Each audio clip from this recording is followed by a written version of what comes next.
Ladies and gentlemen, welcome back. This is WCG 2019 in Xi'an, China, and we are here for the finals of Dota 2. My name's Cherber. I'm here with Lyrical, and after 3 days, we're here for day 4, and only one best of 3 left. I can't believe it. It feels like it's all flown by, and Newbee coming in strong. I'm excited to see them. It's looking like it's going to be a great day at Dota.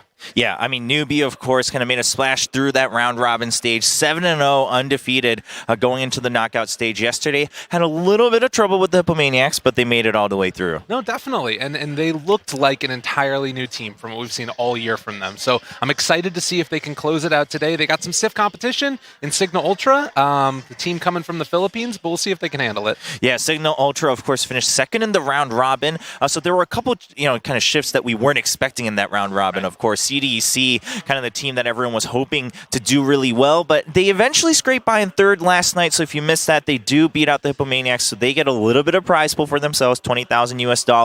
But today, it's a difference between 80 and 40,000 between first and second place. Yeah, I mean, you basically just double up at every point, except for the jump from fourth to third, which is infinite technically, because we know math here, ladies and gentlemen. But we got a beautiful stage behind us. The crowd is starting to file in as well. You can feel a little bit of anticipation in the air as people want to see them just run at each other. Yeah, I mean, we're here for the main stage today here at WCG, but yesterday we were on the Game Sport stage, and we just had a full crowd starting to gather to watch Newbee. I mean, in the beginning, it was just like all the seats were filled, and then we had people standing next to us because they were just trying to look for space, trying to stand and get to watch the games. And so hopefully today we do have an entirely full crowd. Let's take a look at how this tournament's played out so far. Of course, it started with 8 teams. They all played a best-of-1 round robin, only once with each other, so that put Newbee at the top with a 7-0 score. This was the knockout stage that played out yesterday, so you see Newbee beating out Hippomaniacs and Cignal Ultra beating out CDC to bring us the finals today. It was a little bit tough, it has to be said, Hippomaniacs having to play that best of 3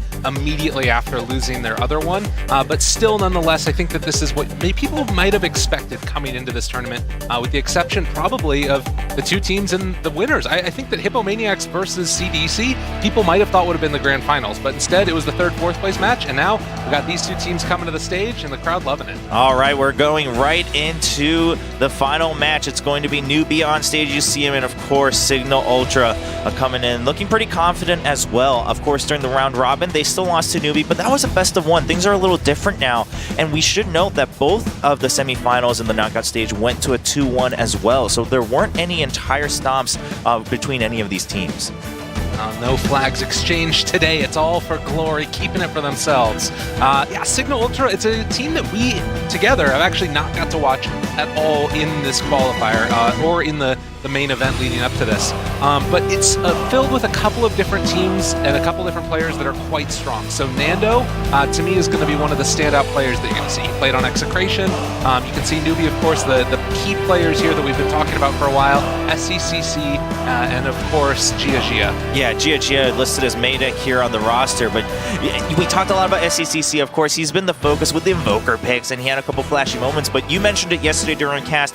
Gia really holding his ground as that core for Newbee. And on the other side, we have Cignal Ultra. I mean, you've been talking about Nando quite a lot, and how excited you are to see him finally during the finals. No, totally. He's a hell of a player. He's played on Execration, the squad, for a very long time. He was a part of the first iteration of teams that sort of fit in there with Abed. Eventually, Abed getting picked up by Fnatic and playing for a bunch of different organizations over the course of his career. But it's kind of a similar situation to like the Gia and the SCCC thing, like where Nando and Gia kind of are a rock that you smash a hammer against, right? And then that hammer is SCCC or Abed in this case. All right, well, we've got quite a good matchup then, it seems, between these 2 teams. You can see the crowd. I mean, still people filing in.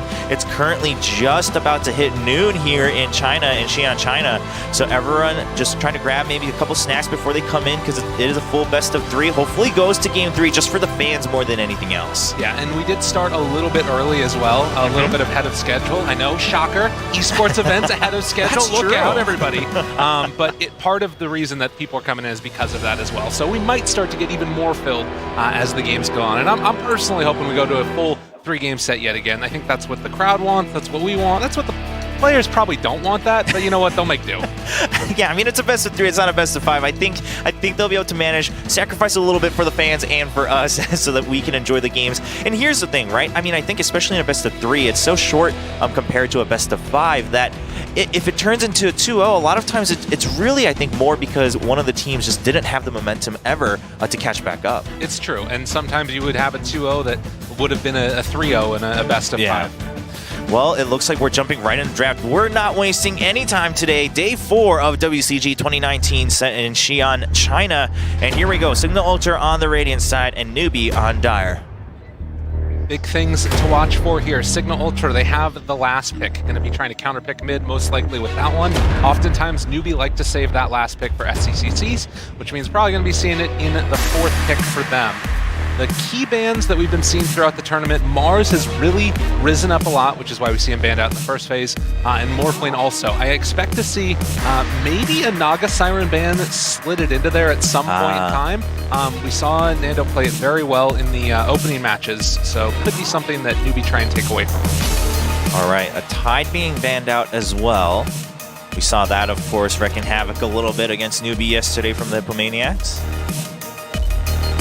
Taking the Batrider out of the pool, and as well, a lot of offlaners. So far we've had 4 out of the 5 bans all be the offlane. That's going to leave probably the key ones left. Centaur, Darkseer, obviously both of those heroes have received pretty significant nerfs, but I'm expecting to see offlaners taken in these first phase of picks here. And I think Centaur seems okay. It's a little bit dangerous with the Shadow Demon up there, and they're actually just going to go straight for the Bane. Still going the Bane. It seems like that's kind of their safest choice that Newbee's preferred in a lot of these drafts. Yeah, the other one that they ran was with the Nyx Assassin, and they just run around the map, find those kills, and it's a good setup to at least threaten the SCCC Invoker if that's what they wanted to run. All right, well, Cignal Ultra. Like you said, that we've seen a lot, I mean, in all of the drafts we've seen, at least on the games that we've covered, a lot of those offlaners being taken out early. For Cignal secure, it's going to be Sand King. Okay. And paired with it will be Alina. So solid stun, solid team fight.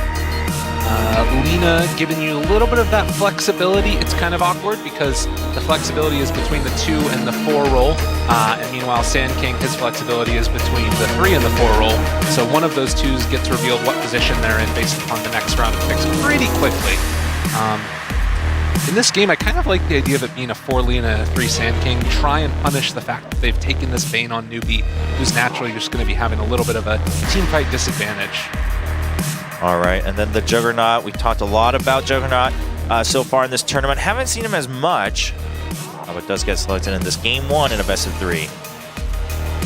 Now, a little bit of a dangerous pick against already 2 pretty nice stuns. Sand King has traditionally been a good answer to the Juggernaut, necessarily in the laning stage, but around the mid game you can channel up the Burrow Strike, rather the Epicenter into the Burrow Strike, and then any follow-up stun after that. This hero depends upon that Blade Fury to get away and that sort of untargetability that you achieve through it, but Dan can still definitely get bursted.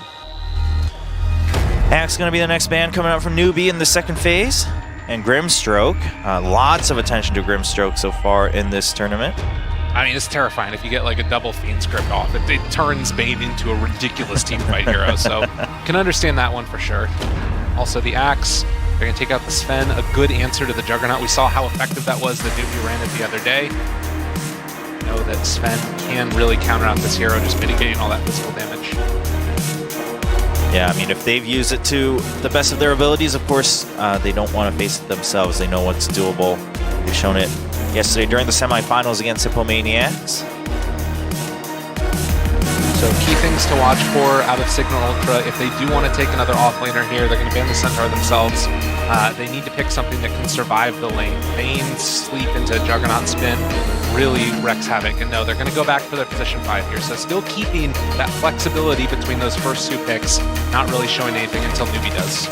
All right, yeah, just trying to buy a little bit more time, it looks like. I mean, of course, most likely they'll be forced to show it here in the next pick, with them having that very last pick to counter out SCCC. And it's just a ridiculous amount of team fight that they're doubling down upon. Like, Lina Sand King, that's low commitment team fight. Warlock is now this sort of trump card that you can throw out there where if the fight does break out after not just finding an immediate pick, it's a get out of jail free card with the Warlock. And they also take the Centaur away, so if there is that initiation that comes from them, there's no way out. Well, Nick's going to be picked up this time on the side of Newbee. Yeah, and mentioned it last phase that this is something they really like as just a good way to scout out, find kills. This kind of is setting up for an Invoker pick in the later phases. They could take it now if they want to. It's a little bit dangerous not knowing what the matchup is, but because it's last pick Cignal Ultra, they're going to have to reveal something. Yeah, I mean, we saw it have quite a bit of success earlier in the tournament. Will they risk it again? Newbee, of course, utilizing that SCCC Invoker quite a bit. A Lifestealer for Cignal. Yeah. So still keeping the flexibility, a good Infest ganker with the Sand King once you get that Blink Dagger up. And this sort of goes back to more of what we were talking about there, of bursting down the Sand King. So we mentioned that this is something they could run for is the Darkseer, setting up with the Nyx Assassin also in the laning stage, bully out whoever's there, but they're picking this into a Lifestealer. I don't know if I really like it that much. It's really, in one way, they're going to be able to make sure that the Darkseer farms, but a farmed Lifestealer against Juggernaut causes problems. Storm Spirit going to be the last man for Cignal Ultra. We saw how much havoc CCC was wrecking yesterday in that final game against Hippomaniacs, despite picking Storm into a composition that could have been a little scary. Yeah, and I think that they're just willing to run it. That's what they sort of get the info from Newbee, that they believe in SCCC's ability to do it. And man, almost no reserve time used throughout all of this. They're going to take the Ember last. This is the reason that they're doing it, taking that Darkseer, regardless of the Lifestealer. All of this draft is built up to give Ember Spirit a good game, and that's what they do. They try and set SCCC up for a good game, and then make sure that Juggernaut still gets his farm. All right, well, Cignal Ultra, it's their turn for the very last pick. So the counters to Ember Spirit in the laning phase would be like a Dazzle or a Huskar or something like that, but I don't think that that's the route that they want to go. Instead, maybe something that sort of sets up for more team fight and rely upon the Lifesteal as your main source of damage. You take a Puck right now, that is something that could work. If they wanted to, they could still bump that up to a Lina position 2. Right now, it looks like Newbee is thinking that it's going to be the position 4 Lina that we were talking about, which is why they banned the Kunkka. So Puck seems to be a decent-ish answer. But I don't know if I necessarily love it. It's going to run into issues scaling into the late game with right-click damage. All right. Cignal Ultra taking their time. It's like a couple of the other players also just making sure everything is all set up before they jump into game. They're now back into focusing. Of course, they have both sides had a lot of reserve time left. Newbee, as you mentioned, didn't really seem too concerned. Cignal now running through their options. Is it going to be that Puck, or will we see something maybe a little different? They could also go a Quap. It's a little bit dangerous again, going into Nyx Assassin. That's part of the problem with all of these sort of imp-based heroes, right? If Nyx Assassin pops Spike Carapace, then all of a sudden you've got an easy setup for a kill, afterwards following it up with like a Bane Fiend script or whatever. So that's really the danger. The other route that they could go is just like try and push around a Dragon Knight. I think Dragon Knight is criminally underpicked right now. Okay. Yeah, we mentioned the possibility of a Dragon Knight in a couple of our other drafts as well. Nice to see Cignal Ultra pick up that hero here for the last one. Puck, Dragon Knight, potentially a Quap. A couple risks here and there. None of them seem to be the perfect answer. It really depends on what type of gameplay they want to do, right? Like, if you want to just push down tower after tower, Dragon Knight's probably the best pick. I think that some people might be more comfortable on Death Prophet, but it really, or the other route is just to go full Divide and just keep running at people with a Quap. And it's going to be a Tiny. Okay. It's a similar idea to the Quap, where you just burst somebody down, try and find pickoffs around the map. The reason that I don't like it as much is this hero can run into issues with armor in the early game and then getting ganked with like a Juggernaut rotating into his lane. So I'm a little bit concerned about it, also particularly against the Ember Spirit. Well, the draft is done. It's going to be game number 1 between Newbee and Cignal Ultra. We'll find out if Newbee can continue their strong reign throughout this tournament, or is Cignal Ultra finally going to turn things around in this best of 3. Ladies and gentlemen, game 1 for the finals for Dota 2 here at WCG 2019 Xi'an will start in just a second. Game loading up. Everyone assigning their heroes. Oh, and then we've got the classic little intro thing.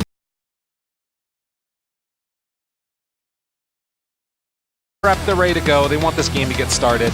And I think that at least for now, I'm favoring Newbee in the overall series. This game, though, I think Cignal Ultra has what it takes to take it.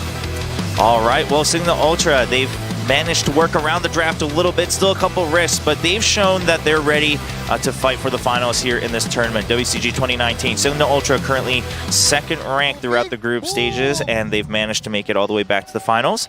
And Newbee, now playing for the home crowd, of course, here in China. Yeah, you can hear them out in the crowd. Very excited about this game that they got coming up.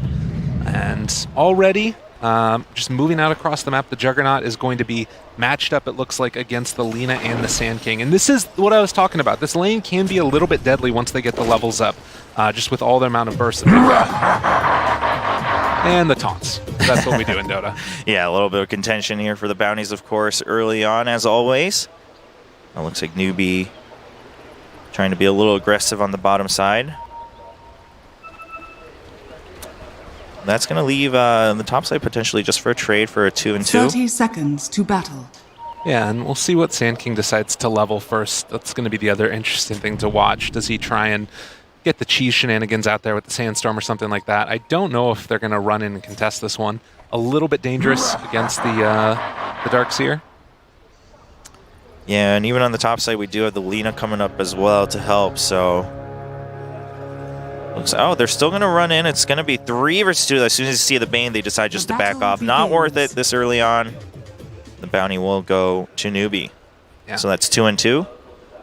Tried to contend for the top one, but still going to split down the middle. So they're going to eat up this creep wave down here, as has been the sort of modus operandi for Newbee. Get the Impale, slowly burn it down. They kind of did that a little bit awkwardly, but they should still be able to clear out the wave. Normally you get the Impale as you've got double Ion Shell on them, but yeah, they'll clear it up here. Yep, no problem. Still plenty of damage. The wave gets pulled all the way through. So yeah, kind of interesting. Flame Guard is the choice he takes here. I'm expecting to see the Ember try and max out Sleight of Fist again in this one. It's one of the big ways that you can really pile up the harassment. Tiny 0 armor, you get bonus damage on Sleight of Fist at the early levels for Ember, and could be a bit of a problem. All right. Early on, quite a bit of damage put down onto SCCC, but just at a level 1 for now. Meanwhile, bottom side still trying to just keep eyes on this Nyx Assassin and the Darkseer, of course. But Darkseer is still hanging out deep on the enemy side. Yeah, his whole goal of this game is just going to be to eat creep wave after creep wave as it comes in, double Ion Shell it with the Nyx Assassin, and then also try and farm out the secondary jungle. You could also see there that the Dire did block the large camp. You can see right there also just how much damage gets dealt, and actually the Juggernaut having to take Healing Ward level 1. So it's really not an easy lane playing against Sand King and the Lina. Yeah, top side Cignal Ultra having the heads up a little bit. Oh, a nice toss backwards. SCCC takes quite a few hits from the tower as well, running pretty low. Avalanche was used, so can't follow up. And we'll heal back up with the salve.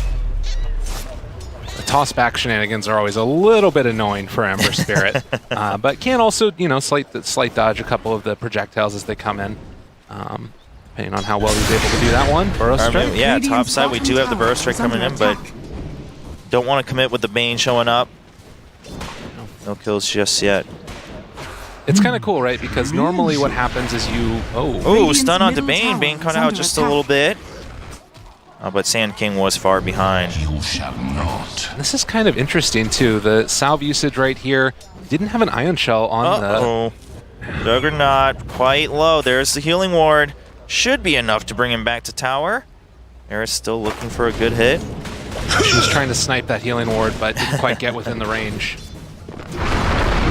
There's another Avalanche just to keep Ember Spirit at bay, keep the creep wave. Warlock doing what he can, but of course Darkseer and Nyx Assassin just keeping to their agenda. Yeah. I'd kind of like to see the Darkseer maybe TP back to home, pick up all of his items, and then just throw an Ion Shell on the Nyx Assassin before he leaves. They're actually Oh, the Nyx Assassin actually comes in. The Impale hits right as the Nightmare ends. Eris quite low, and there's a stun onto Bane just to buy some time to run away. Do they have enough damage to follow through? Eris running as fast as he can. Should be a getaway quite low. Nyx Assassin, no mana. There we go. There's the mana back, and there's the Impale. They catch him once again. A couple more hits, and that's going to be the kill for Waxy. Very well played there. Yeah, this is the worry, though. Look at this Darkseer. He's actually maybe going to die to the Fatal Bonds if this Warlock keeps on getting the damage onto him. He's got his Soul Ring brought out, so no, he's going to be able to live through it. But that is the danger of playing against the Warlock if you don't have a significant amount of regen. Just slowly whittles you down. Yeah, Darkseer being quite aware of that one. Eris, of course, taking a hit over on the top side. Only one kill so far, though. So looking at the CS across the lanes, it does look like that Sand King is having a very nice time for himself. Talked about this being a potentially tough laning stage for him. Likewise, though, it's the Lifestealer, 31 and 0 so far, as the Darkseer's going to have to retreat to the jungle. Yeah, I mean, Darkseer doing what he can, but it's clearly not hurting the Lifestealer much at all. Staying right at the top there. Another stun. Not really going to commit yet, though. A Burst Strike actually does come through. Bane wasn't fully ready for that one. But, again, no damage to get the kill. And not want to commit. Actually, committing across the trees. They do need to watch out. Bane puts the Nightmare onto the Lina. Oh, spin on her. And meanwhile, on the mid, there we do have the Avalanche. It's not going to be enough damage, actually almost turning it around. SCCC staying alive. Nyx Assassin shows up as well. Yeah, just a little bit late on that next rotation in, and they revealed the Nyx Assassin rotating up there. So they needed to bring another hero up here to deal with this Sand King Lina. It's not easy for the Juggernaut to farm against this lane, and the unfortunate thing is that this means Darkseer is kind of going to be left to his own devices. Should be able to live against the harassment of the Warlock, but needs to back out here in a second. Yeah, there's a surge just to ensure that they get out. Not going to contest for the bounty. Needs to run away with the Lifestealer there ready as well. What surge is this? So Money to Darkseer burn. does manage to pick up the bounty runes, but likewise, Cignal Ultra picking up a few of their own. Yeah, oh, Impale not going to hit. They're still trying to chase through. A lot of focus down onto the Sand King and Lina. They have to be careful. Radiant's Tiny can middle die if he tower is doesn't under get level attack. 6 before the Ember Spirit Dire's does. structures are The fortified. DD rune there as well, 2 points up in that slate. He's got to be very careful. Yeah, he's going to head back towards the shrine, it looks like. They're just coming back full health. SCCC staying on top in terms of CS. Keeping up in that gold. Lifestealer, of course, still sitting at the top. So hasn't really been too bothered. And especially with the focus they've had to put elsewhere, the Darkseer has been left alone. Hasn't been as much of a bother either. Yeah. Level 6 on both in mid. Oh, careful, careful. Oh, Nyx Assassin is going to show up if the Impale hits. The Avalanche hits first. Looking for the Impale. Not going to hit. Try to guess the dodge. Not able to commit. I mean, that is the one downside to going for this build, is you don't have any points up and change for the catch. So nice little job there by the Tiny to dodge away from it, and the Lifestealer about to have his Midas completed at 6.5 minutes. I mean, this is the worry. They might even kill off the Darkseer. Yeah, Darkseer does get caught out quite a bit too far. Surges, but has to run the other way for now. Is going to get the last hit in from Eris. That goes the kill to Lina, and now tied 1-1.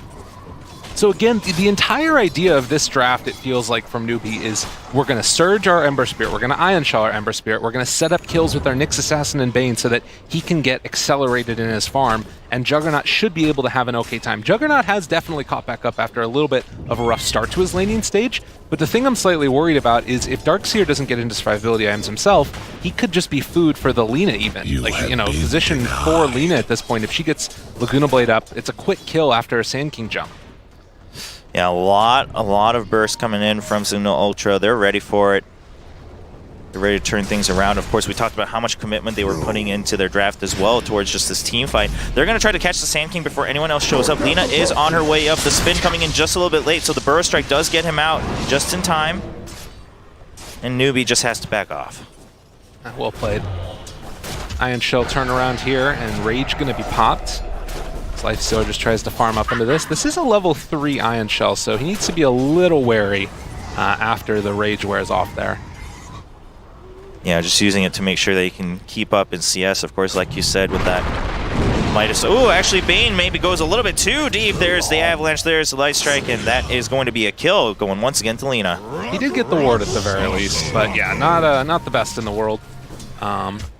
On the other hand, he's a Bane. Whatever, he dies, he gets the ward. It's probably actually fine. Right, mission accomplished at the end of the day. Oh. Ooh, Burrow Strike right on top of that Soundstorm, and there's a stun, but we do see the spin coming in. Meanwhile, Eris actually gets caught out a little bit with the Impale. Nyx Assassin shows up in time. It's going to be enough. Eris goes down, the Omni Slash hits, and now we do have the Sand King caught out with the Nightmare Bane, just putting a couple extra hits in. Juggernaut does want to be careful, and there's the Burrow Strike to get out. Man, if he had just a little bit more mana, I think that right there the Sand King just turns Burrow Strikes the Jug and then epicenters him and he dies.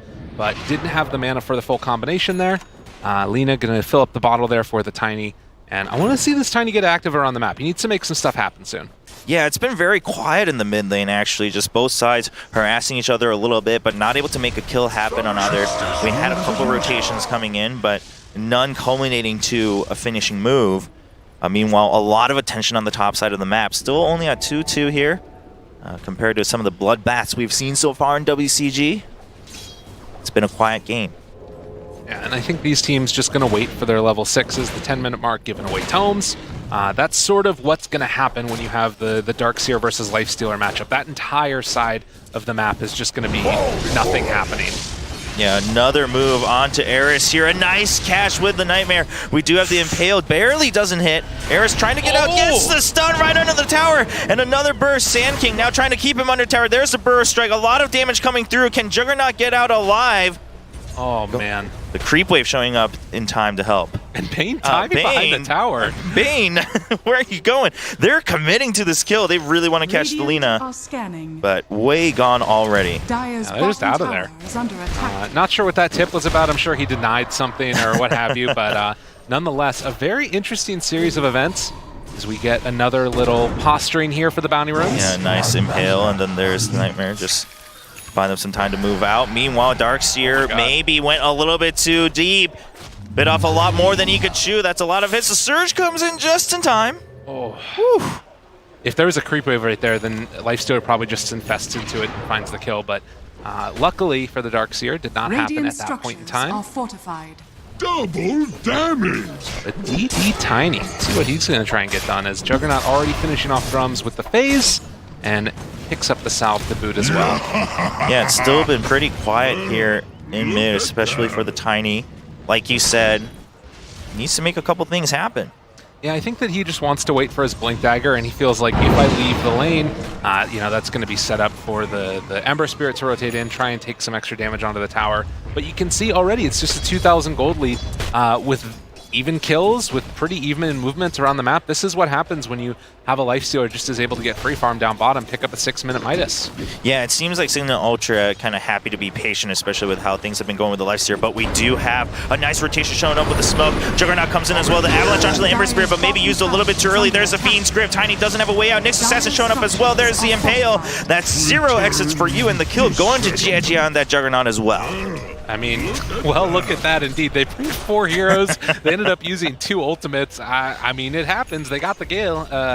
And it does also give a little bit of extra room around the map. I'm curious if they want to defend this. The Sand King already dropping down Sandstorm, and now jump for Lina. Watch out, yeah, Ember Spirit goes in, dodges the stun, and there's the Impale over the stairs. A nice kill this time going over to Fenrir. So again, as soon as that 10-minute mark comes around, they get their level 6s, they start to make that rotations, find a quick kill with Bane. This is a hero that can, in a weird way, sort of take over the map just by running around and fiend scripting people. So gonna save their smokes and try and find these kills whenever they get an opportunity to. And actually the Lifestealer is gonna go back for the armlet yet again. This is a build that's been seeing a little bit more play recently. After taking the bottom tier 1 tower, he can farm out the jungle really effectively, and he's just gonna go a mass physical build to try and burst the Jug and the Ember in the duration of the stuns. All right, well, that seems to be the hope right now for Cignal Ultra. I mean, they did get that tier 1 on the bottom side during all those fights with Lifestealer. So we'll see if Lifestealer can really make the moves happen once the map opens up a little bit more. Yeah, and it's kind of an interesting little duality too, because they get the tower, they do lose the tiny mid, and he is oftentimes going to be one of the tempo setters for this lineup. You've got the Veil that's coming out soon for the Sand King, but they need that form of initiation. So slowing that down whenever possible, the Blink Dagger on the tiny, it's really effective at kind of putting a little bit of a stop mark in the Cignal Ultra game plan. Yeah, I mean, right now, Cignal Ultra seems pretty committed to just let the Lifestealer stay with the Darkseer. Do Newbee really need to respond to this at all, or do they have to make some moves elsewhere on the map? I think that they're okay for the moment. It's a little bit concerning that now the Warlock is also going to be going for a Midas, but then at the end of the day, you've also got this Tiny that needs to make things happen with the Blink Dagger. So I think Newbee right now are sort of braced for a quick jump coming from Cignal Ultra, but to be honest, I think that Cignal Ultra also might be better in the late game because they're going to have a very farmed Warlock and a very farmed Lifestealer. All right, both sides kind of trying to play it patient, seeing where the moves are, but Cignal Ultra seeming a little bit more confident in how the game's going. The slower pace seems to be favoring them, although they've had a couple Jug saw them here. They know he's here. This Juggernaut gets caught right in between the trees, and that's just a complete chain of stuns. Everything used to secure that kill. And now a lot of damage trying to be put onto that tier 1. The fortification comes in. Nyx Assassin trying to look for a catch from behind. Ember Spirit goes in from above. Gets the slight, and there's the Nightmare. They catch one out. It's going to be the Sand King. He burrow strikes out. Gets both as he's trying to make an escape. Now Tiny shows up, goes for the blink, and then there's the toss. Bane almost going down instantly, but still alive for now. Gets the lifesteal out. He's running away. Meanwhile, there's the Impale onto the Lina. We do have a kill on each side as we have Nando on the other side of the map picking up the rune. Meanwhile, the fight continues as Ember Spirit chases through. Gets a lot of damage, and Juggernaut teleports into the shrine. Sand King now trying to stay alive in the sandstorm. We do have Tiny running away, but here comes Lifesteal with all the damage. There's no way you're gonna stop him. He's just running in towards everybody. Now does need to make an exit. No more studs here to help you out. Ember Spirit not happy about that move. Lifestealer, you gotta get out of here. Does get rooted in the middle of the lane, but there's the blade coming in again. There's the toss and the avalanche. But too many people teleporting in on the side of Newbee. So much assistance. It's 4v2. Tiny gets caught. Now Lifestealer all alone. And now we do have the Warlock coming in to turn things around. The fight continues. Fatal Bonds on everybody. They just need a couple more hits to pick up the Ember Spirit, but not going to get it.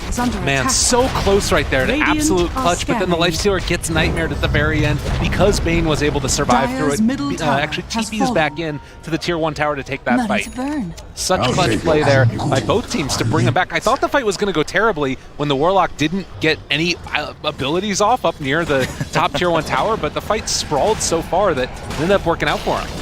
Yeah, Cignal Ultra able to stay alive just long enough to turn things around a little bit. I wanted to pick up 1 or 2 more kills, but alas, Newbee make the escape.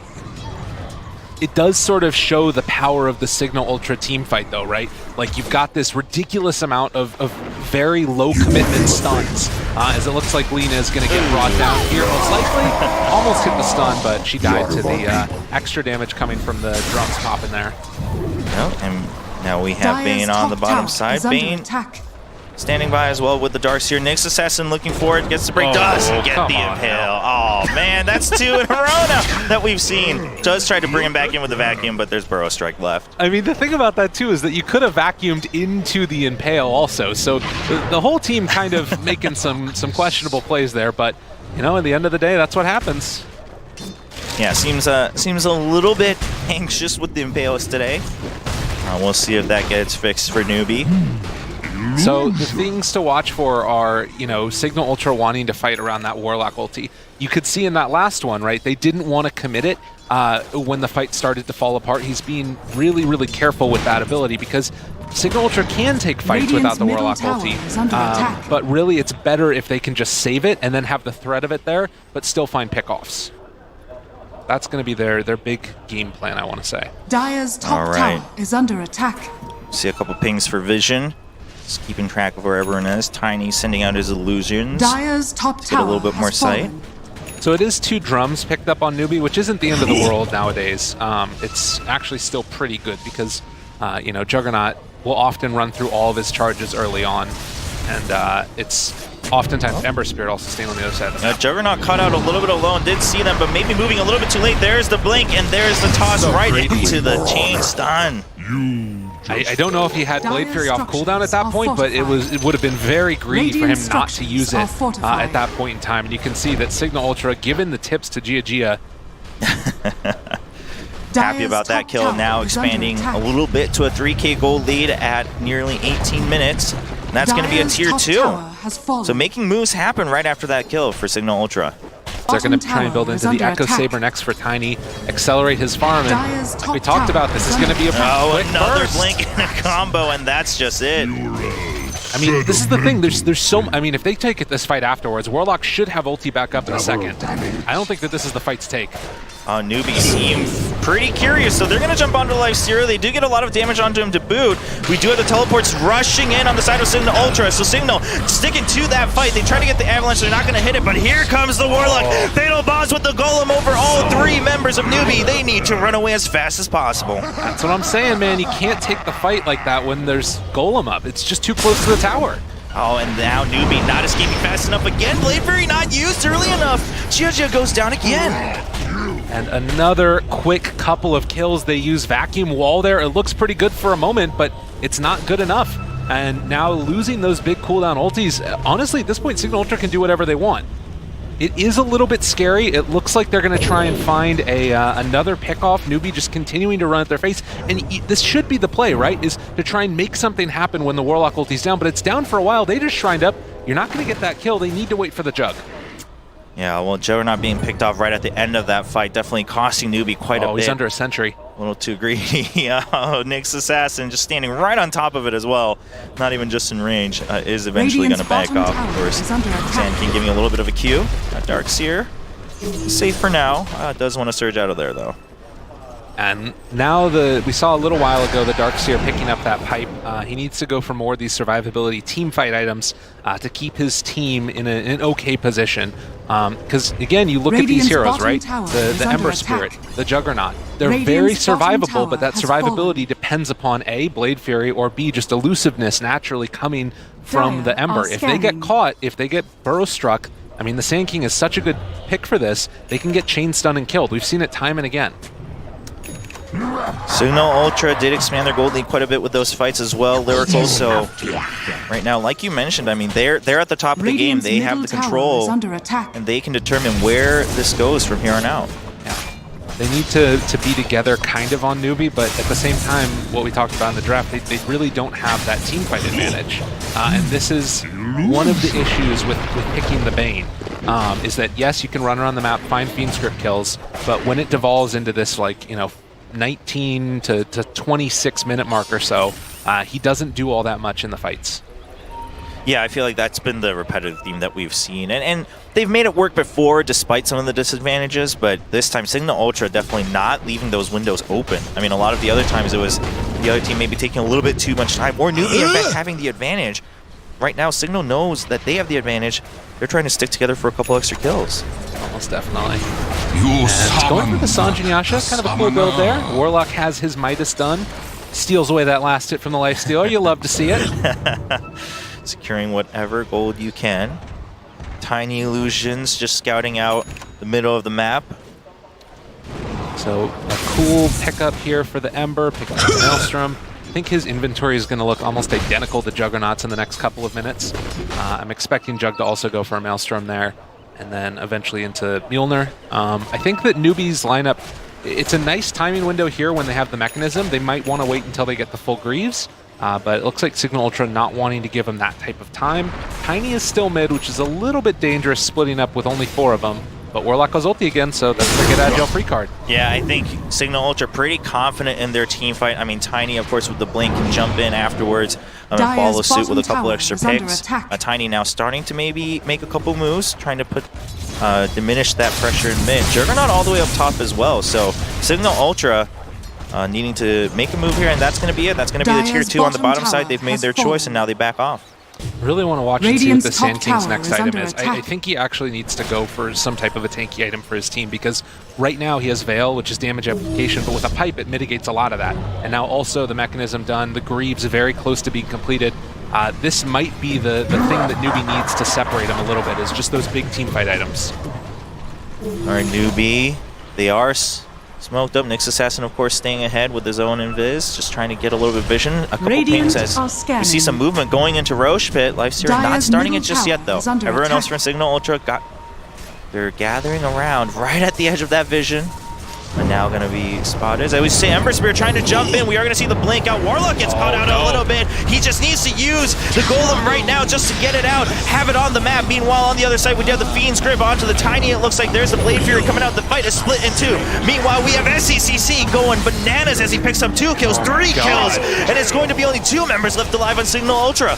The Tiny's starting to drop down as well here. Didn't get the Blade Fury off yet again, but Tiny trying to run. Yeah, blinks out just in time. The Avalanche and Toss buying enough time, and Lifestealer trying to turn things around right now. Is it going to be enough? Has to go through the wall, is committed to pick up that Nyx Assassin, so they do trade 3 for 2. A little bit of a consolation for Cignal. A big fight win right there. We saw the power of the mechanism, but the most important thing was that they were able to find the Warlock right at the start, and he just died. I was thinking at this point in time, it's actually not worth it to get the Rock off if you have Radiant's buyback. middle tower But is because he had under that Midas, attack. I'm not sure if he had buyback or not. If you buy back into that fight, don't use Rock, and then you go for a second round, then Newbee can't come and take that fight afterwards. So a little bit scary giving that one up, but it does mean that now you're going to be able to walk into the Roche Pit.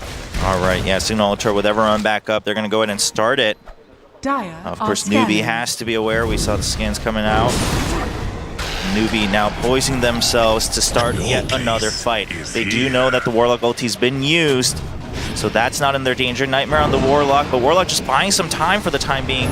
Roche going quite low. Ember Spirit jumps in. Warlock does go down, maybe a little bit too quickly. Not enough time, but there's the Impale onto the Lina as well. That's going to be 2 kills once again for SCCC. Roche doesn't get finished. The Epicenter has to jump out of the pit, and now Roche goes down. Nando barely picks up the Aegis. He's still alive. He invests in onto the Sand King. They're ready for another fight, but Newbee has to back out. Yeah, they got to be careful. It's Fatal Bonds onto all of them. Fatal strike under 3 people. As you see the Life Zero come back out, SCCC doing what he can. There's a wall right in the middle. The Aegis has been pumped already. Can Nando make it worth it as Tiny puts down the damage? Nando's back out on Life Zero, now teleporting out of there. He does get cut in. Ember Spirit jumps in. SCCC going for more kills. They don't want to let this advantage slip through. Newbee doing what they can. They'll try to pick up the Tiny. He uses the Avalanche. Is it going to be enough? A vacuum back in. Lina now going to get caught out as well.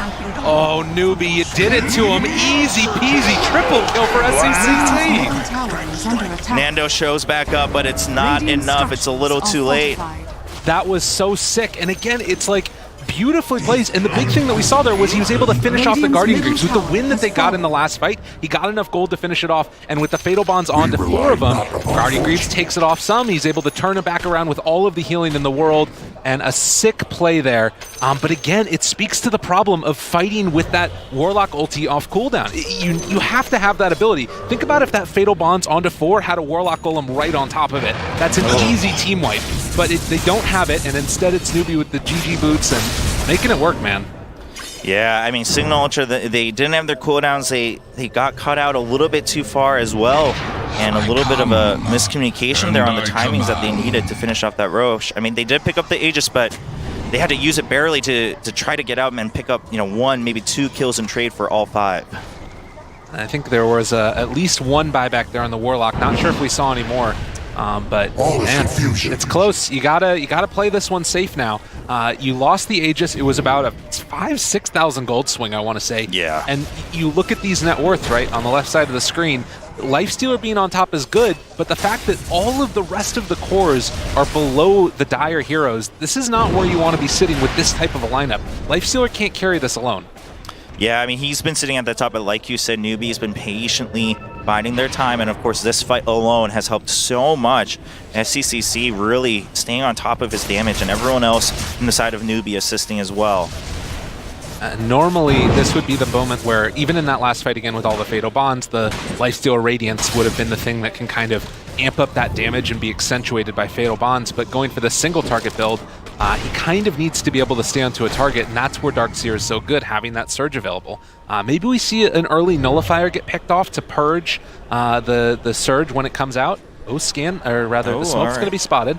Yeah, so Cignal Ultra very well aware They should have Warlock ulti. This could be big for them. Yeah, Cignal Ultra, I think, looking to turn things around. Like you said, Lyrical, they're just waiting. They're waiting for Newbee to show up. They know that they need to be wrapping around. They've seen the smoke. They do spot the entire team, and we see the blink going in from Next Assassin, jumping away from the Lifesteer. SCCC jumps in onto 3 bullets him, dodges the avalanche, tries to turn this around, but we're going to see Erwin pick up the kill right away. The Golem comes out, Fatal Bonds onto 2. Meanwhile, we see the toss going in. We do have kills going left and right. Nando still alive, going for a couple extra kills, but SCCC is the one to catch. Can you catch the Ember Spirit? No, we're going to see the Yules to keep the Lifesteer in place. Nando, you don't have an exit. You're just going to have to be left behind by Tiny, and it's another 4 kills for Newbee. Amazing positioning there, and you see the Ember Spirit with the BKB. He can just run right in. The mass tips right now as well onto the poor old Tiny, who was doing so much of it early on. But this is what you're supposed to do on the Ember Spirit. You run in, you make so much chaos, you reveal where that Warlock is, and then beeline for him. He forced to put out an ultimate that wasn't absolutely perfect.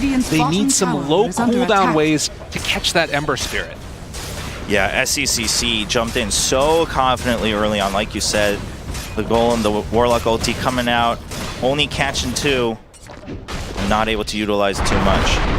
Yeah, they need something. I mean, the BKB from Ember is just so good because it means that the only thing that can control him is the Warlock ulti, right?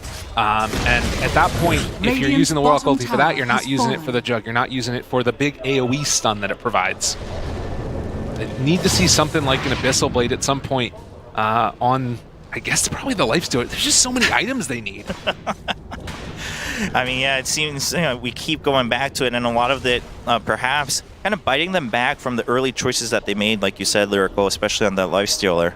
Yeah, I mean, I still like his build that he's going for, but it's, I think, the overall strategy that you're seeing of Cignal Ultra right here, that they wanted to get more out of these early timings. Like, think about if they had the Aegis right now, then all of a sudden you would not be looking at, you know, just trying to buy time until the next Aegis. You'd have been able to take down the tier 2 towers for Cignal Ultra up on the high, and maybe even go high ground with that Aegis.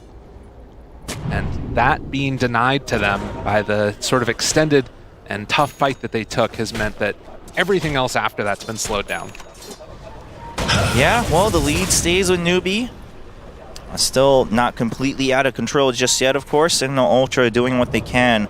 Like you said, Nando's still just way ahead, miles ahead of everybody else. 4K, 5K lead on top of everyone else, but the problem being the rest of Cignal Ultra. What can they do to catch up and get, I mean, what's the list of items now that they need? Ooh, Sand King, a little risky. Nice play there, trying to contest for the bounty runes. Yep, gonna go in, snag that, getting the stun. Actually, they're gonna commit onto the Ember Spirit, but there's a vacuum into the wall.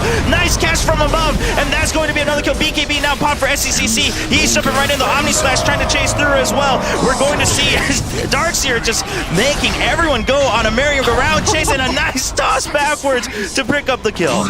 Sick play there, to be able to find that Darkseer kill. I can't believe that they were able to get that one, and the chase is not done. Yeah, they're not done yet. Nice route onto 3, and there's an Impale from above just to keep them at bay. Lifesteer showed up, and a nice catch with the Golem onto 2, Fatal Bonds onto all 3, but do they have the speed to keep up? Lifesteer, they're trying to turn things back around, and now we see Next Assassin coming in. There's the Burrow Strike, only onto 1. The Golem keeping everyone at bay. The Fatal Bonds still ticking, but not enough damage. Both sides a little wary to continue on with this fight. Sand King a little low. SCCC not going to commit, and the Burrow Strike comes out. Nice play to jump away from that one, but again, you saw the power of the healing ward, you saw the power of the GG boots that allowed the Darkseer to live for so long and pull them out of position, and that let SCCC reset and get all of his ultis, or his abilities, back up again. So this timing is looking again like there's ways you can fight a Cignal Ultra, but if I'm Newbee, I'd try to run again right now. Just make a play because they don't have Golem. Yeah, that's been the way that Newbee's been getting their victories. A couple nice kills onto Cignal Ultra. Uh-oh, Nando, you are all alone. We just heard the Burrow Strike go on top as well. A little bit too scary fighting near the shrines, but I guess the other thing is that they might not have had BKBs off cooldown. Ember Spirit not there either. He's going to have his Aghanim Scepter, makes him much more elusive. All right, SCCC once again just making the splash on screen. The damage coming and the control coming all the way through the team for Newbee, but SCCC is making that opening happen. And they really need some more of these big sort of team fight oriented items. They need a pipe, they need a Guardian Greaves. Right now the Sand King is going back for the Lotus Orb, which is going to be nice to keep the pressure off of their cores to help save them, but At the end of the day, there's just too much damage coming out from Newbee and very little mitigation on the side of Cignal Ultra. Dire are scanning. Yeah, I mean, that earlier catch on the Darkseer, of course, is barely getting that toss in backwards, but even then, like you mentioned, Lyrical, Newbee was the one dictating how that fight was supposed to play out, how they changed the pace. The Golem hitting 2, but not, again, the most ideal way that Cignal would have wanted to, in fact, open the fight. They haven't been able to open a fight themselves yet in quite some time. Yeah, and there was that moment where the Nyx Assassin impales from the high ground down to low ground. If Sand King manages to find a Burrow Strike onto the Blade Fury Jug right as he's coming out of it, they follow up with the rock afterwards, and that's what's much stronger. Like just a sort of bare rock coming down, the Warlock ulti, it's not going to do as much. You need the first setup so that way your damage dealers can get on top of these heroes. Because the only damage that this Lifestealer deals is by right-click. There's no Radiance in these fights. So he has to stay on top of the targets with the Fatal Bonds working. Yeah, I mean, we saw that problem earlier with the Surge on the Darkseer, and we saw it even without the Darkseer. I mean, Lifestealer, without those stuns coming out, a Newbee has a bit of a ways to get out, and of course they have stuns of their own to turn things around. A Lifestealer, no methods right now to ensure that he's able to stick onto a target. No, not really at all. And it doesn't get a lot easier as the level 25s come out for Darkseer. He gets the AoE Surge talent, which is still a long ways away, but getting your entire team just surged away or surging into a fight is really hard to deal with for these melee heroes. So it's going to be a lot on Sand King. Lina needs to be there for the follow-up stuns, and likely, we're seeing right now, the Basher picked up. Abyssal Blade is the ultimate answer. Yeah, I mean, if we get to a point where it's going to come down to a fight with that AoE Surge on the Darkseer, I don't know what Cignal Ultra can do. Already Newbee seems so hard to catch, so elusive. They're going to need to make sure they just have the perfect opening to make it work. Another smoke coming in for Newbee. Could be a big moment as they know that Roche can respawn at any point. Still just about 20 seconds away. And a counter smoke here. Of course, Infest onto the Tiny, so Cignal Ultra has everything ready. SCCC spots him, jumps right onto Eris. Eris, if you go down, that's another stun out of the way. That's going to be another kill. SCCC now not afraid at all. There's the BKB popped. Impale not going to hit anybody. The Warlock comes in for a stun on the other side, but meanwhile, it's going to be SCCC in the backline. Now there is the BKB onto the Tiny, and Lifestealer jumps out, trying to put down the damage, but doesn't have enough control on the side of his teammate. Sand King goes down as well. A vacuum now back into the wall. Impale to keep them in place, and everybody from Cignal Ultra just caught in the middle of this fight. Avalanche to keep them alive. Nando, can you get out? It's going to be 1v3. He picks up one kill on the other side. Juggernaut now going to chase through, and he's just jumping on top of him, putting down the damage he can. Rampage. Right before the tier 3, can he jump in? He's just committing all the way to the base. Catch this. Oh, the Darkseer tries to come in to assist. They're not going to pick up the final kill. I think right there, the Juggernaut actually tried to leave the last hit for SCCC, and that meant that they couldn't get the kill because he missed the Sleight of Fist. But you can see they are in complete control of this game. That play by SCCC using the BKB, he just runs in. As soon as he knows he's up there, he can BKB and go at the Lina, and there's no answer. There's literally nothing they can do besides just drop the rock right there, but they need the rock to win the fight. And this is the strength of the Ember Spirit. This is why they picked it. In spite of all the other issues that we talked about in the laning stage, it doesn't matter. Yeah, I mean, we saw the Warlock try to drop the rock on the other side of the fight just to try to give some time for Tiny and Lifestealer to do what they need to.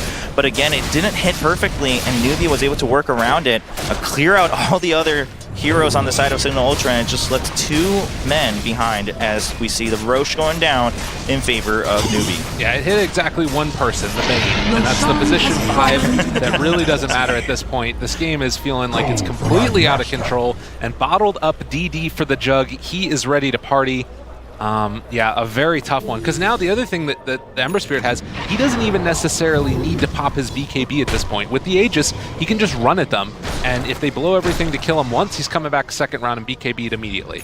Yeah, that's a lot you got to burn through. And, you know, we're seeing this once again with Newbee, Lyrical. It's going to be SCCC making the plays happen, but GOG is just staying patient, getting all that damage in, and now ready to just jump on anybody in a fight and take them down in an instant. So this is one way that they can make this work. Avalanche Tiny onto the Ember Spirit with Abyssal Blade afterwards. But they need to do it while the Ember Spirit is too far forward. The problem is it's about to be revealed, and then SCCC is going to play more safe. So immediately you can see Newbee backs out for a second. They don't want to take that fight. Well, Cignal Ultra not getting a break. I mean, they were playing so well early on, getting the kills they needed, getting the picks, trying to get the momentum on their side, but before we knew it, now we're at a 10K gold lead for Newbee, and that's overall nearly a 20K swing from a point where Cignal Ultra was getting up to a 9K lead. It's true. And the plus side right now for Cignal Ultra, if we got to look at the silver linings in the stormy cloud, well, it's that he's going to get more battle points because he keeps on being tipped. But the other thing is that they don't have the best high ground siege in the world from Newbee. It's probably the best thing they could do, at least for like the ultra safe play, would be to spin with the Juggernaut on top of the tower and then hit it afterwards. The problem is that Newbee can also just run and kill them all, and I don't know if Cignal Ultra can stop that. Yeah, especially with the Aegis still being on their side. I mean, that's a long time a ways for Cignal to wait, and in the meantime, both sides are only going to get stronger. Most definitely. The Midas is much needed at this point. I think that you really have to find... I mean, the problem is that, like, Ember Spirit deals so much damage right now that you can't even ignore him. You kind of have to kill him while taking no damage from everybody else. And I don't know how feasible that is. Sounds like a simple mission. You know? Take out one guy, don't get hit by the other four. I mean, exactly, right? Simple math on the side of Cignal Ultra. Can they make it happen? So far, it's been tough. I mean, we've talked early on in the game about the strength that Cignal might have in the late game. I mean, is that still intact if they're able to maybe hold off on this Aegis and kind of reset? I think that it could be, but it requires so many things to go right now, because this Ember Spirit has gotten completely out of control. Well, all right, there we go. Ember Spirit not afraid of anything. Oh, there we go. Oh, in fact, actually just going to draw out that Abyssal Blade, using the Nightmare to keep him alive. They're not going to commit too much, actually, to pop this Aegis, so SCCC needs to watch out. Wait. There's a stun to follow up. They actually just get the toss right away on the Avalanche, and there's the Rock to come in, but Ember Spirit does get out instantly and jumps right back in with the BKB. A lot of damage coming in with the wall right in front of the tower, but meanwhile, Nando's been out front. Nando is dominating as he picks up a kill onto Fenrir. That's been the easier one, going for a couple extra catches. Needs a more bash, but doesn't get it. A stun to follow. There's another blink and a toss. They're trying to catch a couple more hits. SCCC doing what he can to keep his teammates alive. There's the cheese onto Juggernaut, and that means it's a turnaround with the Omni Slash, and Gia just picks up every single kill. A perfect bait into that fight as Newbee take down 3 members, 2 buybacks already on the side of Cignal. I'm the real carry here. Get out of my game. This Juggernaut is owning people. Mass buybacks, but it might just be for not anyways. Yeah, that's another one. They need this just to stay alive. A vacuum to keep them in place as well. SCCC returns for another go at this fight, and we do have Sand King going down instantly. I mean, these rafts were gone from the start of that fight. It looks like Newbee knew exactly what they needed to do. Now already at an 18K gold lead, it's going to be the full set, committing to it here in the mid lane. What else can they make happen around the map? I mean, they're just going to go down bottom and do the same thing again. They're Fatal Bonded. They don't really care. With Lifestealer dead, with Sand King dead, no buyback on either of them. The team fight is an impossibility to take. And right now, Warlock is going to pick up Bounty Runes because he thinks that there's going to be enough gold to get them buyback if he gets those, it looks like. All right, looking for a little bit more hope because there's still 40 seconds left on the Lifestealer. A full 60 on the Sand King, just running for the Bounty Runes. That gives Lifestealer buyback. All right, Lifestealer's now online, 30 seconds, but right now, those racks are already long gone. Giving up the second set, there is another tier 3 on the bottom side. Does Lifestealer go for the buyback? Do they go for a fight here? Warlock is a little bit far away. The buyback comes in. And that might be enough to force him back. Good light strike array. Nice stun onto 3, and there's the jump in, but the Blade Fury does come out in time. BKB on the Tiny, and there's a nice toss. Lifestealer now in range to try to catch everybody else, but a good Fiend's Grip, and that's going to mean that Lifestealer can't put down the damage. There is a stun on Juggernaut. Lifestealer needs to run for his life, though, and now the fight's turned around once again. SCCC shows up this time. It's going to be a little bit of a damage trade as SCCC says, I'm going to be the carry in this fight. Lifestealer trying to stay alive as much as he can. Pick up another kill. There's the bash is coming in. He's trying to get more, but it's 1v3. GG is just too strong. And they take him down, find themselves all 5 yet again. One more tip for the last remaining member of Cignal Ultra as GG is called, and Newbee doing it for their home crowd in a beautiful fashion. Yeah, really, really well played. I mean, we saw a couple moments that could have been scary for Newbee. And Cignal Ultra, I mean, they didn't let go. They tried to make those fights happen for themselves, but little did they know that Gia was just waiting for the perfect moment to prove that he was a real carry. Absolutely. It was really well done. You can see right there, giving a little bit of love there to his buddy as well. I think that was one of those moments, too, where they knew that the Ember Spirit was going to give up the Aegis and that they were going to come close to killing him, but as soon as the Darkseer's there, he pops in, pops pipe, Greaves, Vacuum Wall, turns it all around against them, and there's no way they burst him before he gets BKB off. Those team fight items that Cignal Ultra had none of, that was the key to the victory from Newbee being able to turn it back around. You got to get something else like that on your Sand King or one of those other heroes, because if Newbee has it, it's such a significant advantage. Yeah, it seemed like Cignal Ultra maybe a little too reliant on just the core abilities that they had in their composition as they started off the game. Of course, they had the lead, so they were right to feel confident, but Newbee played just so patiently. It's true. They played absolutely immaculate Dota. They knew when they were going to be hitting their strongest point in time, and then they hit that super hard. They basically like, all right, they use Warlock ulti, let's run at them, and let's run at them again, over and over. Every time. So sick play from them. Yeah, no windows left open for Cignal Ultra, so that's going to be a 1-0 lead right now for Newbee. It is a best of 3 in this final, and so far all the best ofs we've seen go 2-1 in the semifinals, both of those, and I'd like to see Cignal Ultra kind of review what went wrong in that game, right? And because they had such a good idea and they played so well even at the end. I mean, they got the catch they needed onto the Ember Spirit, but again, like you said, it was just the item differences and, of course, a Darkseer coming into play. And such elusive heroes. Like, that's the thing, right? Is that the Ember Spirit, once he gets that Aghanim Scepter and has a BKB, he doesn't have to worry about anything. There's no way that you're going to be able to burst him in time unless you just pile everything on, and that's predicated upon the idea that there's no other heroes in the game to help him. And they had help. Yeah. It was just really iconic to see that last move. Of course, we're taking a look at a couple of these highlights in this first game. I mean, we saw a lot of commitment early on from Cignal Ultra as they try to pick up a lot of these kills, but this is already the moment where SCCC starts to come online, it looks like. Triple kill, beautiful play. You love to see it from them, and this looked like it could have been a turning point. Man. Yeah, this was so close, but they didn't have the right follow-up, and everyone going down a little bit too quickly. And the Aegis, of course, was burned very, very early on, so Lightstealer just teleporting out of there. So this is the culmination of it all, right? You've got the Guardian Greaves, you've got the pipe, it keeps everybody alive, and of course, vacuum setups for some very nice impales. Turns what is otherwise not teamfight heroes into teamfight heroes, and this is the reveal of the BKB, and they just don't have any answer. Yeah, SCCC, starting from this point on, was really just the leader of the pack as he ran through every team fight, getting sight of everybody as he runs through with Slave Fist, and then starts the fight, draws a lot of that control out of him with the BKB, and then the rest of his team just has to follow through, just get good control. As we see Gia, of course, building up that damage as well. Yeah. I think this is the other one you're going to see here, putting one to sleep over on the side, then they try and get the rock down onto the Juggernaut, but he was already in the Omni Slash at that point. It's the moment as a Warlock that you hate to see where you know you're going to die, but you drop the rock anyways, and I think there could have been an argument to be made there for just letting himself die and then buying back TPing to the tier 2 tower immediately, but maybe his TP was on cooldown or something else at that point. Not quite sure, but the results were all Newbee. Yeah, it seems like, I mean, you mentioned that a couple of times during that game, and I think in the past we've seen a lot of teams utilize the buyback to their advantage so much when working around those cooldowns, and this time, whether it was just mismanagement of the cooldown or perhaps not being able to think of it ahead of time, Cignal Ultra just getting caught with their pants down and then they're not able to respond in any way whatsoever.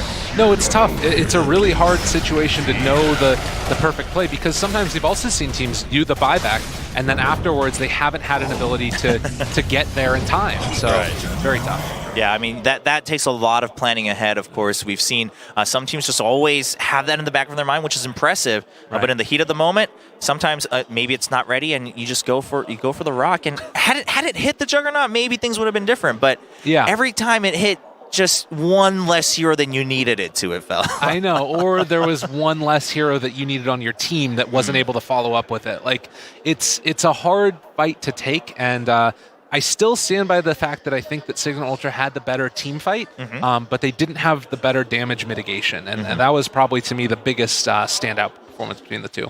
Yeah, and we saw this a little bit with Hippomaniacs as well, right? Hippomaniacs, the team that wanted the aggression, that wanted the team fight, challenging Newbee up to a third game. And then Newbee saying, okay, we see how you play. We'll just play around it. In fact, we'll pick team fight as well. And this time, they're starting off game one again a little bit more to their style, but then working around it with the items and the way they play around the map. Yeah, and I think that if you're Cignal Ultra going into this next one, I would ban the Darkseer. I think that it's good enough that they picked it into the counter. Like, Lifestealer is thought of as one of the counters to this hero, and they picked it going into it, and it just worked really, really well. Yeah, that's true. Darkseer, I mean, early on it felt like it was just going to be nullified 1-1, but later on in the team fights, that's when it really mattered. I mean, just the vacuum alone just made such a difference early on, kind of countering a lot of these control mechanics coming in from Cignal Ultra. So we'll see as we go into draft. Of course, the players taking a quick break. They'll be coming back onto stage. And if Newbee wins this one, that's going to be a quick 2-0 as they become the champions at WCG. Oh, my goodness gracious. I can't even believe it. I can't stress enough how much I didn't believe in them coming into this tournament. Yeah, I mean, we were talking about CDC was talking the town, and you were saying that, I mean, Newbee, like, whatever, what are they going to do at this tournament? And you had the right to do so, right? Their recent performances didn't really point to them performing here. You think about just the TI9 qualifiers and what happened at that one, which was literally 3 days before this event. I hold up 6 fingers, but it was 3 days. And it was... They lost in the first open qualifiers against like random stacks of people. Like you and me, that's who they lost to. You know what I'm saying? And then they came back and got 6th place. Now they're here looking for first overall, looking to try and sweep the finals. They're playing beautiful Dota. Yeah, I mean, going 7-0 in a full round robin and in a best of 1 nonetheless, where anything can happen. Newbee seemed to be very well prepared for this tournament. WCG 2019 in Xi'an, of course. WCG returning in a new form with a lot of different games at this tournament. Right now we have the finals for Dota 2 here on the main stage. Crowd has filled up. It is now nearing 1 p.m. here in China. And oh my god, we didn't even go to a break. That is, I don't think I've ever had that before in an esports event. No break between games. Let's go. Yeah, we just want the games. We want the games to happen. The fans are ready for another one between Newbee and Cignal Ultra. Newbee going to be on that Radiant side, and they will have the very, very last pick this time. All right. And they ban out the Naga Siren. This was something that Cignal Ultra was definitely doing. I think that could have been another one of those heroes that just throws a wrench into the plans of slowing down the game, and now waiting for their next round. They'd also decide on Cignal Ultra to ban out the Warlock. Yeah, banning it out themselves, taking it out of the pool. A little bit interesting. Of course, the Naga was also picked up in retaliation to CDC yesterday in the semifinals to bring Cignal Ultra back to the series. So I think Newbee just being aware of the fact that that could be the wild card. Yeah, and I think that this also speaks to the idea of Cignal Ultra. They're going to have first pick overall. They have something in mind that they want to run, and maybe they're worried about like a Warlock being in combination with something like a Spectre or one of those late game oriented heroes that just ensures they have a good lane. So maybe Cignal Ultra want to try and get a little bit of aggro in their off lane as well. All right, yeah, a little bit of a different set of bans that we're seeing. Nyx Assassin being banned out. They didn't have fun against Waxy's Nyx in game 1. And I don't think that they necessarily would want to do it, but it could be setting up for them taking an Ember Spirit of their own, as the Grimstroke has been banned out. It was first phased throughout the last round, but they're going to go straight for the Sand King. So still believing in this hero, and I think with good reason. It showed a lot of strength in that last game. But again, I feel like I'm harping on it, but I can't stress it enough how important having a mech, how important having a pipe is when you're going for a team fight lineup. If the other team is going to test you on it, it gives you, like, I don't know, 25% to 50% more survivability on your entire team. Yeah, I think if you're going to commit, you got to commit all the way to the end, especially against a team like Newbee and the way they're playing right now. Newbee responding with an AA pick. So they go for something like a Wraith King next, or... I mean, I think that could be one of the routes that you go. Obviously, we saw that there was a lot of regen that was played in on the lineup of Cignal Ultra in the last game. If they wanted to go for something like a Juggernaut themselves, AA oftentimes can be a cool answer to it. And the Darkseer is still open as well. Yep. Yesterday we saw both the AA and the Darkseer for Newbee in the game 3. The Wraith King, as you mentioned, being picked up. So this is just a very strong lane. You cold feet into the stun, gets the automatic hit every time. It also is a pretty nice setup for your ulti later on in the game. The Ice Blast after the Wraith Fire Blast. And the Lina being paired up as well. So Cignal Ultra changing up their bans a little bit, but not changing what they open with here in this first phase. And I think I'm okay with that. I will say one of the most underutilized or underthought about parts of AA is the Ice Vortex build that he's got. Slowing down enemies and then also getting damage amplification. So they're building already more damage amplification from the side of Newbee. Cignal Ultra, if they're playing this game out, they've got to get a pipe at some point, something they didn't have last game. And I don't know if Sand King is something that really wants to build it. We had like the Moo Sand King do it in the past, but already Newbee could just build like a magic damage-oriented lineup and just wreck them. All right, Cignal Ultra, do they have a response to that? Are they aware of the danger that might come? We'll find out in the second phase as Ember does get banned out. SCCC wrecking havoc in every fight in game 1. Cignal Ultra even want to think about something like a Bat Rider. Banning out the Nyx Assassin, it was banned in the last game. It's oftentimes one of those heroes that just kind of counters you. You'd probably have to pick it a little bit later, but considering that they took the Ancient Apparition, there isn't that like traditional save, an Oracle, or a... I guess they could run a Legion Commander offlane still, but... Alright, a couple options to be aware of. Bat Rider was banned from Cignal in game 1. Will they pick it up themselves? Newbee this time taking a little bit for themselves. In game 1, they seemed a lot more sure of how they wanted to open this series. Well, there's just so many options. Like, this opening from them is so wide, and now they can go for, you know, the quick ban into their pick afterwards, and this is really the pick that sets the tone of what the rest of their draft is going to look like. Taking the Rubik right now, it means we can sort of deal your own spells back at you and have stronger team fight team in a lot of ways. Yeah, mitigating the dangers from Cignal with a response with Undying. Interesting. I don't... Normally this is like in response to what they see as weak lanes. And I think that Newbee kind of do... It's not that they have weak lanes, it's that if they don't burst somebody, they don't have much to do after the burst comes out. So if Cignal Ultra can punish that by just keeping Undying in a lane, continually decaying him, that could be strong. But the flip side of that is that if they get to level 2 on Newbee, Undying could die in the duration, and then this hero is basically a wasted pick. Cignal Ultra committing a lot once again to that early stage of the game. I mean, last time they made it work. They made it work until that middle phase, but Newbee just seemed a little bit better prepared. Newbee will see if they respond to anything directly here in the draft, or if they're just going to play around it in the game as they have done pretty much every series that we've seen so far. Yeah, I think that's something, you know, stick with what works for Newbee, definitely. I would want to address the maybe bit of an issue in the laning stage here. Strong laner in the off lane that can make use of the fact that the Undying doesn't have much control. And it'll be Mars. Mars has been an early ban for Newbee every game so far, and they pick it up for themselves. So I think the whole idea here is, like I was talking about, you recognize, okay, Undying doesn't have that much control. Mars can just walk away from him. Can still be zoned out, but it might just be a situation where Undying wants to run against the Wraith King anyways, and then Mars is thinking he can bully whoever he wants, because at this point, if they're thinking it's the same type of situation, then it would be Alina pairing up against the Mars, the support versus offlane role. If that's the case, maybe a Sven here works kind of well for Cignal Ultra. Chop up some people. All right, yeah, Sven was banned out by Newbee last time. Cignal Ultra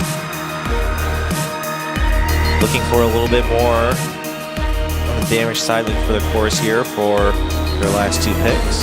The flip side is that they're going to probably want to take their mid laner right now, something that's not easily counted because Newbee have that last overall pick. Unless they just really love their safe lane or whatever it is that they want to pick, and then, you know, don't care about something getting banned against them. Yeah, I mean, I guess it just comes down to priority right now. We're about to find out. It looks like it's going to be Troll coming out for Cignal. Okay.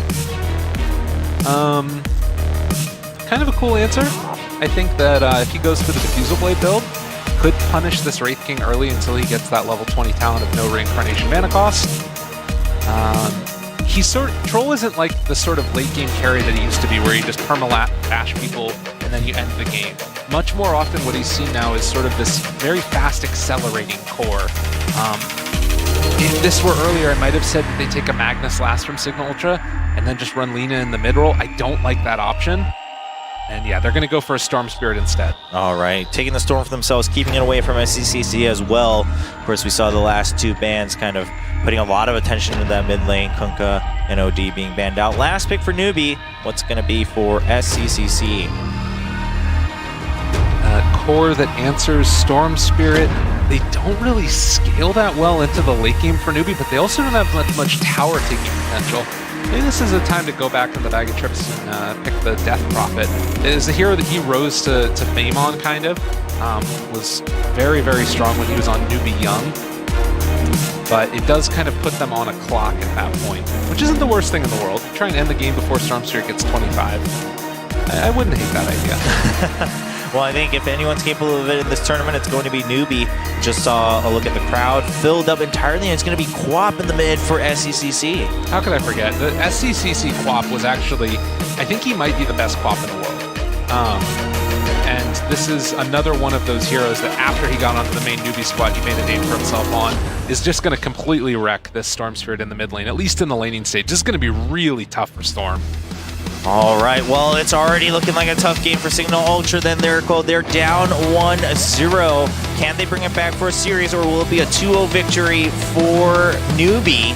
We're here at WCG 2019 in Xi'an, China, looking at the finals for Dota 2. Crowd is definitely filled up at this point in time.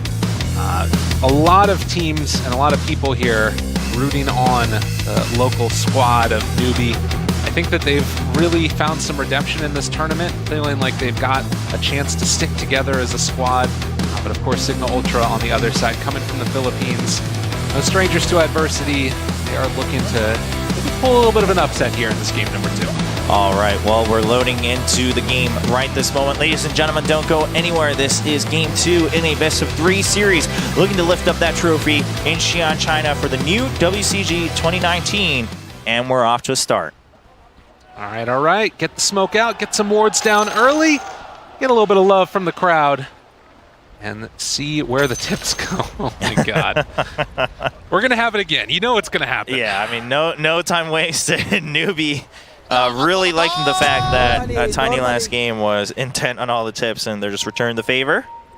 All right, so he fakes out that he's going to put the ward down and then retreats afterwards, doesn't actually place that ward. The wraparound coming. They want to try and find an early kill here. Okay, yeah, looking for a little pickoff. Lina in the danger zone right now, just eyeing that bounty. Should be able to get this one. The question is Mars going to be able to secure the other bounty runes? 30 seconds The pings, to battle. they know that Lina is there. They're going to wait for her to step up and try and secure this one, but I think Lina has an inclination that they're in this area as well. Yeah, Eris looking pretty cautious right now. Hasn't seen him, so we're going to see Newbee just show themselves, looking for the secure on the bounty, perhaps spreading out to make sure they pick up the one from the bottom side as well. They were aware with the pings earlier that Sand King was waiting nearby, and Mars just going to give up the one on the top side as well. Sand King looking for a little bit, just Burrow strikes out, not worth it. Mars uses the spear, gets the bounty run for himself, but 3 for Newbee. This is what I was worried about, right? You end up with a situation where you rotate everybody from Cignal away from the bounty rune bottom, and they're able to get up a couple of those, and Mars secures his own. All right, well, Newbee off to a start here with the bounties. You got SCCC in mid with that Quap, like you mentioned. Yeah, and he saw the ward being placed down by the Storm Spirit, so he's going to come, eat it up, tango it, and start to lay on the harassment. This is a really, really tough lane for the Storm.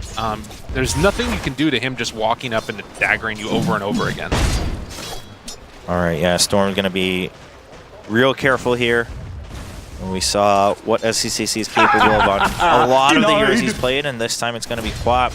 So spelling a lot of danger early on as well, I'm sure, into the late game. Courier wow, snipe. the courier! He missed the pill! Oh, one more! Nope, not in range. Really wanted that one, now turning things around. Does get out of the range from the tower. Level 2. Up against, there's a dagger onto the Storm Spirit. Storm needs to watch out. Oh my God, I can't believe he missed uphill on that one. That would have been a courier kill. Oh man. SCCC knew what he wanted, but doesn't get the landing shot. That recently got changed to pseudo-random distribution as well. So a little bit of a switch up there. I don't think that means anything when it's the first hit, but it's still just a little bit funny that happened that way. Yeah. Yeah, a little bit unfortunate. I mean, a bold move and one that would have been very, very worthy had it gone through. So we do have 9-6 on that troll. He should have a very good lane for himself. And, you know, part of the problem, as we see Sand King get caught out. Oh, he does get caught out, and he actually doesn't get away quick enough. Does get stunned in range, and we have Wraith King showing up. Decides to change targets towards Alina. They're not going to chase through on the Sand King. So missing that courier kill, not only was it a problem that he didn't end up getting, Sand King just TP away, not only did he not get the courier kill, but he also missed a couple of creeps underneath that wave. So he's going to be a little bit behind the Storm. He needs to play slight catch-up here. As Storm has 2 more creeps coming towards him, but Queen of Pain will pick up an Arcane Rune. Very interesting lane to watch, though. Fit for a queen. Yeah, a lot of action already on the middle of the map. We'll see if anything transpires between the two, or maybe even a little bit more assistance coming from other sides of the map. Like you mentioned, we're going to see topside. Oh, actually, Sand King gets caught out, gets brought back by Rubik, so he can't get away from the cold feet. He's going to get stunned again. He's caught in between the trees, but is there enough damage between A and Rubik? It looks like it. There's another set of cold feet. Yeah, well played. Fenrir picks up that kill. They had the Fade Bolt available as well, so saving that one for the next round. This is the danger of this lineup, is that you don't have to commit that much to find the kill with Cold Feet and Lift, Cold Feet and Wraithfire Blast. And this is a walk back to lane for Sand King, because he TP'd earlier. Ooh, gonna take a little while. Enjoy the fortified. scenery as he returns. Well, Storm Spirit really taking advantage of the fact that Quap had a little bit of a rough start with how things transpired, but we're gonna see Rubik. He is ready, and Storm Spirit quite low. Doesn't have much mana either. There's a dagger bringing out that heal early on, and Rubik's just ready in the river. They're trying to figure out where he's going to go. Blinks forward, and that should be a kill for SCCC. There's the Remnant coming out for Storm. He doesn't have enough mana to do anything else. He's just going to keep running away. Can he go around the trees? He is going to run right into the Rubik. There's a telekinesis, and that should be the kill for SCCC. Well done. He wanted to deny himself to the Ancients, but they did not have any of that mess, able to interrupt. You can see down bottom, this is a tough spot for them as well. Like, Sand King is just level 1 at this point in the game. So Cignal Ultra kind of struggling all over the place, and Cold Feet into body blocks. If he gets this one. There, you have no way Oh that my one. God. The Burrow Strike just under to try to block out the creeps. They weren't able to put down the damage, so he should be getting out just fine for now. But that was pretty risky on the side of Cignal Ultra. I mean, he's still taking a lot of harassment from this one. The Chilling Touch is no joke, and he's going to have to come back to get the creep wave pulling in again. And a couple of heroes TP towards mid. It gets canceled eventually. But you can see Sand King, he didn't get to keep the creep wave. Like, if he stayed on that high ground and redrew aggro, I think that it kills him. So he's just going to have to be content with getting a double up creep wave, and they can probably pull the mess that up anyways. All right. Yeah, Van on that Sand King. Committed to his mission, taking a lot of damage earlier, had to sacrifice himself for a kill. I mean, he doesn't have any CS. He hasn't last hit a creep this game. Hasn't even gotten a deny.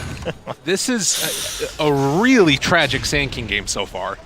Yeah, very different from how things started in game 1. I mean, Cignal Ultra, I think, kind of losing the focus in all lanes. I mean, of course, on the top side, they're doing what they need to, but it's nothing completely impressive. It's just how that lane should be going, and Mars actually secured that bounty as well. So now things still looking really good for Newbee. We're going to look for a little hunt on the Sand King. Poor little Van just trying to run away. There's the Cold Feet, there's the Burrow Strike. It should be enough, so Wraith King not committing through the trees. But I mean, look at this. Fortified. The best thing that can be said about this game is they just got a value glyph because Newbee were hitting all of their towers. Like this is not a great start, and the tier 1 is about to go down bottom. Poor Sand King. He just wants to play the game. The other hand, Lina is getting something here mid because Storm Spirits had to retreat back to the jungle. Dire's bottom tower. This is fast. It's falling apart so quickly. It's a 3,000 gold lead at 5.5 minutes. Yeah, and we saw a couple catches here and there, but really it's all just coming down to really good harass and just staying aware of all the rotations, forcing a couple teleports here and there, and Cignal Ultra kind of being forced to waste a lot of their time, waste a lot of the CS that they might want. Dude, they're not stopping. This is now the tier 2 that's Dire's taken about a bottom third tower is under HP. attack. Like, the skeletons early on, there is no rotation that can come from the side of Cignal Ultra. I think they just get a free tier 2. Yeah, they almost catch the Sand King as well, so you see the danger that Newbee's able to put down. SECC was looking for a quick pickoff onto Eris, but Eris is going to stay out of Dire's range, staying bottom under that Is tower. under attack. But tier 2 still getting pushed through, Dire's and bottom tower. Storm has just trying to fallen. farm up in the jungle, trying to get into the game. Well, We see Troll jumping onto Mars, making sure he doesn't get stunned onto the trees, tries to dodge it, doesn't get stunned, but does get pushed back far enough. And I mean, look at where Wraith King is on the map right now. He's farming the opponent's triangle. They took down that tier 2 tower, if I'm not mistaken. They will find a kill onto Awen. Finally, the Mars is going to be punished. But nobody can come to the mid lane right now. Wraith King can farm the jungle with impunity. It's a 4,000 gold lead. It just keeps being accentuated, and they should be able to probably take the tier 1 mid as well. Yeah, I mean, that Dire's kill middle onto tower Mars is doesn't under seem to attack. mean much. It's almost as if that's just a consolation prize for Cignal Ultra. What can Cignal do to stop this push in mid? It seems so dangerous with Wraith King and Rubik on the side. They know they're missing, and they know very well that they need to be in this area because they were pushing out the tier 2. They took down all the camps in that triangle jungle, and now Dire's it's going to be the middle tier 1 tower in is mid. under attack. They just have no way to fight. Like, Undying just got level 3, so he at least has Tombstone, but Storm Spirit doesn't do anything right now. He's just going to get stunned and killed. Lina is like level 4 or something like that. They can't fight. This is they need to buy Dire's time in middle whatever tower way is possible. under attack. Yeah, but man, Newbee's not giving them Dire's any middle time. tower A has lot of fallen. pressure down onto the Sand King again. AA almost just taking him down on his own, trying to keep eyes on him. There we go, gets a little bit of vision through the trees, and there is the Burrow Strike. The Wraith Fire Blast does follow through, and that's going to be at the cold feet, able to finish off the kill. And they're even going back for a Midas on top of it. So even if you start to catch back up from Cignal Radiant Ultra, you're still structures falling are behind. fortified. All of this comes down to the Troll right now, but Troll is really, again, not one of those heroes that really I've been wanting makes this. moves around the map early. Like, he's become more of an early game fighter, but he still needs some items. He's right now got the 2 Wraith Fans, Phase Boots going for the Diffusal Blade build. This is about the best that you can hope for, but he needs the Diff Blade at the very least before he can really get into a fight. Yeah, but is it going to be a little too late? So far, all signs point to yes. Cignal Ultra, when you have to put all your hope into one basket, and that basket's not that big, it's not looking too good. Yes, it's going to come too late. That's the answer that you're looking for. This is a shellacking. This is really, really tough right now to deal with. They do have some vision up on the high ground. That was revealed, though, considering the Mars drops down his own ward and gets the D ward. So 9 minutes, 5,000 gold lead, and Newbee just looking all over him at this point in time in the game. They're going to try and set up for maybe a kill onto Mars here, Dire's structures are but fortified. it's really tough. Yeah, I mean, even with that kill, what does that get you? You got to turn it around into something bigger, and so far, Cignal don't really have any openings.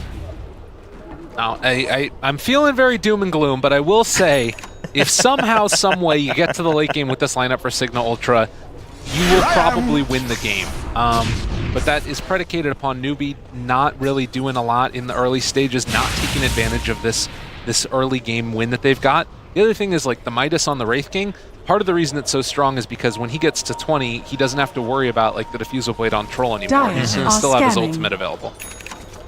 Yeah, so we're trying to just get to the late game himself fast enough, and that's going to be a lot of damage as Quab comes in with the ultimate, picks up a kill. Storm Spirit trying to do what he can, trying to get a trade. Can he get it? One more hit, and he's going to pick up the kill onto AA. A stun Quab, but doesn't hit, and Quab blinks out just in time. Storm Spirit going to get taken out by the Fade Bolt from Rubik. Oh, man. And yeah, losing the Storm right there hurts a lot. Contesting for bounty runes, obviously you got to do it. Arena Blood just barely off the mark. That would have been nice with the Wraith King showing up just in time. But Troll going to get out of this one safely for the time being. One of the downsides to this is that this Wraith King has been kind of starved from levels because he's always been with somebody else pushing down lanes and not really getting as much farm, whereas the Troll's kind of been left to his own. So Troll level 9, if he can get sort of farmed up and get that Diffusal Blade at a decent time, that's going to be a way that they can at the very least take a fight. It doesn't mean they'll win it, but they can not get completely wrecked. All right. Well, I mean, you got to get what you can get right now for Cignal Ultra. Like you said, their hope is to get to late game, but do they have what it takes to buy that time? Wraith King just jumping all the way through the tower. We do see Sand King showing up, so that's going to send them back. But they don't have the catch. I mean, they weren't there in time, and even then, would they have had enough with everybody else from Newbee showing up with the smoke? And there's a telekinesis. Lina's going to get caught out. The stun going to hit only one person, so that's going to be a quick kill with the Faithful. As Waxy picks it up, they're turning things around towards Cignal Ultra. They don't have an exit. The Ice Blast has been used already, and they're trying to pick up one kill. Undying does show up. That's a lot of damage coming in. They have to stun him to keep it at bay. Troll Warlord still alive, and there's another stun coming in from Lina. A nice hit. And Cignal Ultra picking up a couple kills for themselves. Very well played. They lose the Storm Spirit, but at this point in time, the Troll Warlord was the most important hero to keep alive. The other big thing there was the Undying. Gain a couple points up in the Tombstone. It made it so that the retreat was a lot less careful. Newbee feels so strong right now, but there is still some way to take these fights at the very least. It cost them their Storm Spirit, but you know what? You'll take what you can get. Yeah, I mean, I think, like you said, the attention's now just been onto Troll for Cignal Ultra, and they made it work. And the fact that they're able to get out of that fight with a couple kills for themselves, trading off even, is, I mean, with how things have been going, I would say that that's hope for them. Well, and some of that, too, is because Quap blinks aggressively, and then they just turn and try and kill her. Like, that's the nature of this hero, right, is that you do dominate early, and if you die a couple of times, you fall off. I didn't expect SCCC to go that hard forward, particularly because he didn't have his level 10 yet. Oh, Troll does get caught in the Arena of Blood this time. There's a Fable coming in early and a nice stun against the wall, and the Ice Blast to finish him off. Fenrir picks up that kill. Well played. I mean, that's the other part, right, is that the Ice Blast was used almost exclusively to kill the Storm Spirit in the last fight. If you drop it on the Troll, he will go down as well. Not easy to deal with that ability. Over here. Yeah, Storm actually jumping all the way in. They know that the Ice Blast has been used. They know a lot has been committed. A nice hit as he jumps away. A little fadeaway kill for Storm. Rubik coming in, trying to get another kill. A stun on from the Mars to keep everyone else at bay. Newbee needs to make a retreat, but Storm's jumping all the way back in. He's trying to get a catch. They actually pick up the kills. So Storm Spirit, no mana to follow through on another one. A stun now coming down onto the Wraith King. The Wraith King is now here on his own devices, going to pick up one kill, and now Storm's been caught on the tree. Does he have the... Nope, he cannot jump out in time. There's the stun chain coming in. Man, such a clutch steal there. Rubik, before he goes down, able to take away and use the Tombstone. That is what caused them to get fully clogged up in there. Like, Wraith King, he didn't have any mana, but neither did the Storm. So everybody being dead, and, well, Sonic Wave. They get the vision with the Ice Blast and a nice little Sonic Wave over the trees. Sick play yet again. An 8,000 gold lead after that last fight, looking quite good for themselves after the overextension comes from Cignal Ultra, and now the tower going to be brought down. Yeah, I mean, Cignal Ultra, you got a couple kills, but you can't get greedy just yet. They do have the damage, it appears, but Newbee playing around the skills that they need to. I'm thinking it's just a little bit of a misclick by the Wraith King, but he had a second armlet queued up. I have a feeling he's going to go for something else, but it's something we'll keep our eyes on. And he steals Tombstone again? Wow. It can't be used decay. Come on, my man. What is happening? Giving away those clutch abilities. That is the most important ability that Cignal Ultra have on their team right now. Like, it's the strongest team fight ability that they have, and the fact that now Rubik has it for the next couple of minutes mean that Cignal Ultra really can't fight, and Newbee are going to take advantage. Yeah, they know that they have the upper hand. They're smoked up, checking out the Roche, but they're just going to go for it, and they're going to put down the Tombstone right here. Yeah, this is very, very good for them. Again, not having that Tombstone advantage, I should say, from Cignal Ultra, it makes the fight that much harder. And getting an Aegis now onto Quap, which is who I'm assuming they're going to give it to, with her Orchid timing as well. They really don't have the items to deal with this, particularly Storm Spirit, but still need to be careful about Quap blinking on top of somebody. If she does get caught out afterwards, then you don't want to burn the Aegis that early. For nothing. All right, so Newbee still can't get overly greedy, but definitely having full advantage as we see a 9K gold lead at only 15 minutes in this game too. Newbee leading 1-0 in a best-of-3 series. They just need this win to lift up the trophy here at WCG 2019. Most definitely. And Cignal Ultra hoping to try and slow down this pressure that's coming, but feels like it is all too quick as they're going to jump in. Oh, the ice! Oh, Burrow Strike right out of there. A little bit greedy from the Mars. I think if he just throws the Spirit at the start, he might just get that kill regardless. Good Light Strike right there to interrupt. Just going to keep the Wraith King at bay. Quap blinking forward, does have the Aegis, but is this going to be one of those moments where it's a little too greedy? There were 3 members. The Tombstone's been put down by Undying. Undying going to teleport out of there, and that's actually going to leave the Quap to their own devices. Mar shows up to catch a stun on the side. Nando is going to be that target, so Nando goes down, and that's the hero they need alive on Cignal Ultra. Yeah, tough stuff. They find him on the way out there, and Nando, no way to Radiant's escape. middle tower You saw is under immediately attack. after the Undying uses the Tombstone, he decays immediately, and then goes for the TP afterwards. Doesn't want to give that ability away anymore. But yeah, tough time. And Queen actually going for a Shadow Blade next. Feeling himself, apparently. Fully committed to roaming around the map, and we're just going to see a quick little lift into the Ice Blast. That's a textbook kill for Newbee. Very well done. And this is continuing to just choke out the map. Newbee playing this Dota very clean, very to the point, and I'll even get a little bit of farm with the duration of that Tombstone going as the zombies start to spawn onto the neutrals. Yeah, I mean, we saw the Rubik making very good Radiant use of that structures Tombstone, are fortified. not wasting it at Dire's all middle while he tower has is it on under attack. his board. And Newbee, I mean, you mentioned that they had the lead, and this is pretty much their game to lose, and they're Dire's really top not tower letting is under a attack. single opening, a single window for Cignal to even peek through for a chance at going to a game 3 right now. No, it's 15-6, man. They haven't been getting the kills that they need, and any kills that they do have, with the exception of the one on SCCC up on the top side of the map, have pretty much been on Dire's targets top that are tower already there, has just fallen. willing to give up their lives. Regeneration. There is a little bit of a timing here with Wraith King far Yeah, forward. looking for a quick catch. There's the burrow strike, and a lot of damage getting bursted down. There's the epicenter. They need to pick him off, but there's a reincarnation. Can they pick up the kills afterwards? Can they get 2 in a row? Wraith King shows back up. Whirling S is just to try to get away. There's Ice Blast coming in. Troll Warlord, you're going to go down. And that's 2 actually as Sand King goes in to assist. Storm Spirit shows up. It's going to be too late. We do have 2 kills already on the side of Newbee. They're picking up 2, and now it's going to be 3. They're pushing forward. Eris now a little bit too late, all alone. The Ice Vortex shows up. There's the blink forward, and now Eris no way out. Cold Feet, the dagger there. The spear barely misses. Going to pick up 1 kill onto Fenrir. And Quap continues to look for more. This Haster in full duration left. Oh, Undying, no. where are you going to hide, my no, man? you've been spotted. There's a teleport, but there, that's just barely gets out. Trying to get the burst in before the teleport goes through. And Dire's middle SCCC tower giving is the under tip attack. afterwards, saying, I'm going to get you next time. Little sneaky man, you.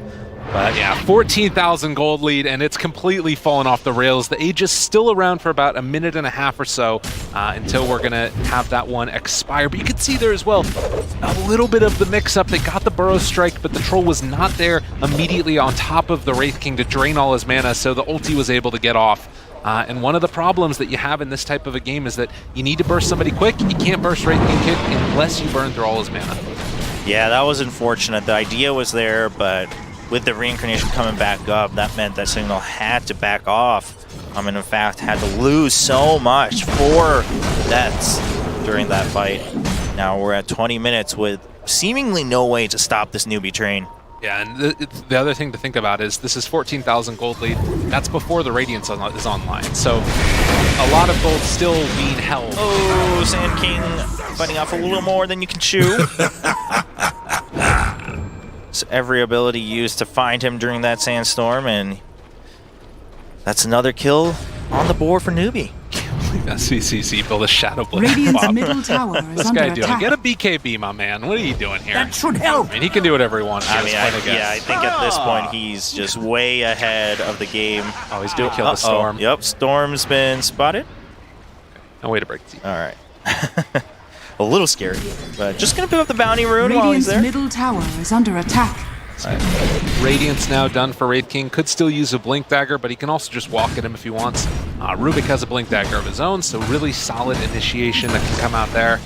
And at this point, if you're Cignal Ultra, you gotta hold high ground. Oh boy, here comes the Shadow Blade play. Troll Warlord. All alone. Pop just Dire's looking for. middle Oh, tower waiting for is the under Ice attack. Blast. And there's the Silence with the Orchid, and there's the Ice Blast. It's going to come in time. And just a couple more hits, and that's going to be the kill. Waits for the Dire's pop in the middle tower jungle. has fallen. Gets the little call out as well from Grim Z. And, well, Newbee, they're making it happen. Nando appreciates greatness. Gives him the tip. Yeah, I mean, you got to respect what you see. Newbee doing everything by the book right now, and maybe even being a little greedy, but just because they can. I mean, now already at 21 kills, 18K gold lead at only 21 minutes in this game too. And I mean, this is very different from any of the games we've seen so far this tournament, Lyrical. I mean, definitely. Even the game that we saw just a second ago, like, it feels as if Newbee is completely punched into a new gear after that game number 1. I don't know what happened during it, but they have completely turned this into a very close affair and just dominance. Yeah, and no chances given. No kills wasted, no deaths wasted either. No, another smoke from Cignal just trying to make something happen, but I mean, even if you catch maybe 1, maybe 2, it's got to happen fast, and you got to be able to turn it around to something. And looking at the map, I don't think Cignal's going to have the opportunity to move somewhere else. No, you need to try and split push to the best of your ability with the Storm Spirit, with the Troll Warlord. We saw what happened just a second ago with the Troll, and it's going to happen again. There's Arena Blood right to make sure that the Ice Blast comes through. Troll Warlord does get pushed back. Meanwhile, we do have Newbee just needing to back off. But Warlord's staying alive for the time being, but will eventually go down to Fenrir, of course. Yeah, one of those weird interactions where the Ice Blast normally bursts you, but because the Troll ulti keeps you alive, you just sort of run into people's faces but don't do anything. Right. Here I am! And Storm just going to have to back off. Saw that Quap moving in with the Shadow Blade because of the Sentry Ward down, and I don't think this is the time to try and all chat aggressively, Cignal. I mean, I think they recognize what's going on, just trying to have some fun, looking for fair enough. a potential opportunity that Newbee makes a mistake. But so far, this tournament, Newbee's shown us that they are not risking anything. No, definitely not. I mean, maybe the biggest risk they've taken is that Shadow Blade on Quap, but... I mean, it's actually really good. It's way better than I thought it was going to be, just because of how he's using it. And I think Troll... Okay, teleports right into the Ice Blast and is just going to get stunned right onto the trees. And just waiting for that moment as SCCC comes in to finish off another kill. That was so funny, because you see all of Newbee there, and they just run away from the Troll, and then they're like, oh god, they must be smoked up trying to kill us. But no, he was just TPing there to farm. So a little bit of a funny little interaction there. Just waiting for the moment where they can make the final push. It looks like in this best of 3. Cignal Ultra, I mean, we kept talking about if they can get to the late game, but man, that seems so far away. It really is. They're going to have a BKB on Storm Spirit in the near future. That might be one of the ways that you can take the fight. But again, it's just so much physical damage at this point on top of it all. If Wraith King is able to get onto you, he needs to make so much use out of this BKB charge right here. Well, I mean, with the BKB, they're still going to be able to take down a couple of heroes on the enemy side. I mean, it's not good enough just staying alive for Cignal Ultra. And so far, Newbee seems just so much more calculated in when they choose to fight and how. The positioning, the timing of the cooldowns, all of it just seems so much by the record, whereas Cignal Ultra, I mean, even if they play perfectly right now, if Newbee's playing just as well, you don't have an answer. No, it's true. There is just such a significant lead right now, and this is what they've been waiting for this entire time. Pick up Roshan, then try and end the game off the back of this. So they're going to move into it. If you're Cignal Ultra, you probably have to take this fight right now. It's not very palatable, but they need to come and contest if they hope for a chance, but I don't think they realize it's happening. Yeah, a little too late. I mean, they smoke up trying to look for a catch, but they're going to be sad to find out that they're nowhere near their jungle, and that can only mean one thing, that Roche is going down pretty quick. That should and it's help. going to be in favor of Newbee. Aegis going to SCCC once again. And like you said, Lyrical, now Newbee's feeling that they have all the insurance policies they need to make sure this game turns into a W in this best of 3. All right, Cignal Ultra needs to watch out. Quap does get the catch onto the Lina and does pick up the kill before the teleport happens. And that means Cignal doesn't have an answer as we see Ice Blast coming out Storm Spirit as well. He's not able to get out. The BKB not being used. And no buyback because they bought out on that BKB. He didn't have an opportunity to do it. Maybe as soon as he saw the Lina get jumped on, he could have zipped all the way back home.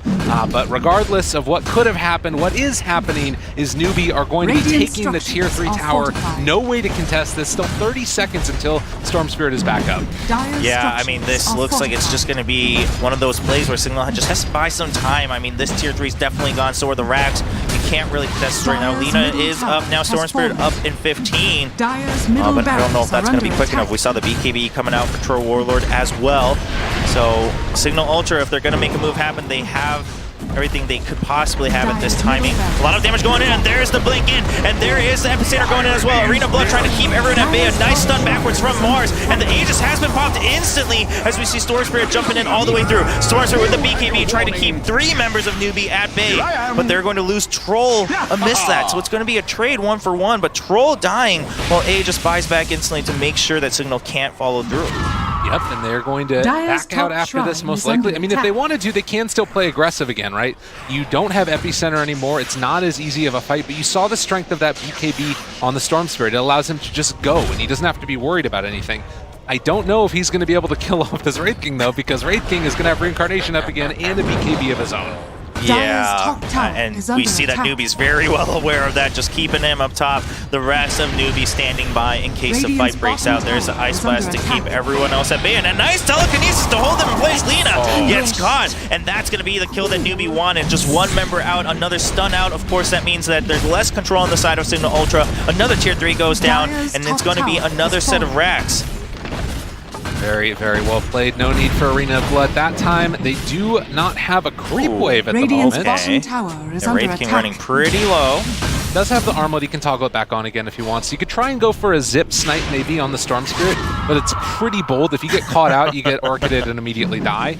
I guess he still does have the BKB, but then you can't fight afterwards. So they're just going to wait for the creep wave here in the mid or top, it looks like. Yeah, all right. And we're going to see that should have blink in with the Arena Blood. They wanted one more catch, and A1 is unstoppable. Storm Spirit does go with the BKB, tries to get the catch onto the AA. They barely do finish it. Mars trying to keep them. Meanwhile, that means Quab's been trading on the enemy backline as well with her own BKB. Well played. Find themselves a couple quills. Good blink away before the Radiance burn hit. Dire's All right, top and barracks that's has going to be fallen. the full set on the top side.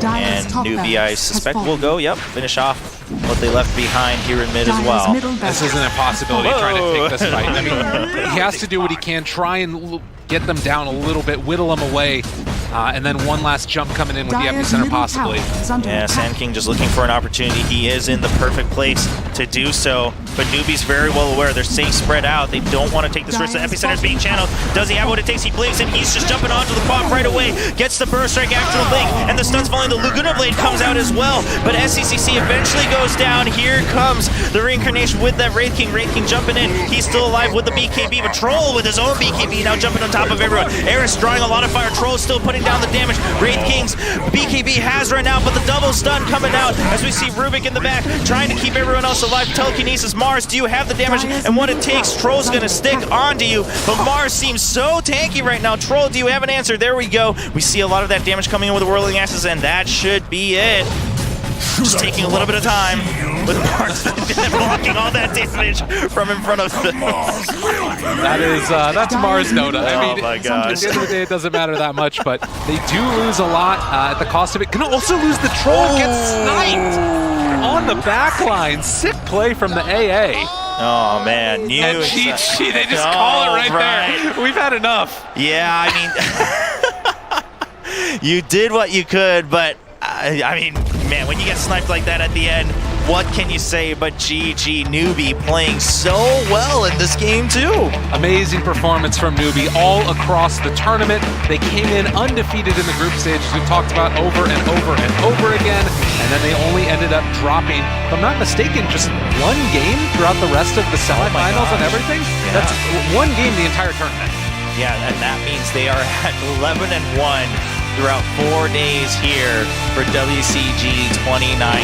A 2-0 clean victory against Cignal Ultra. Cignal played their hearts out in game 1. They gave Newbee a run for their money, but it was Newbee who turned things around and kept that momentum for game 2.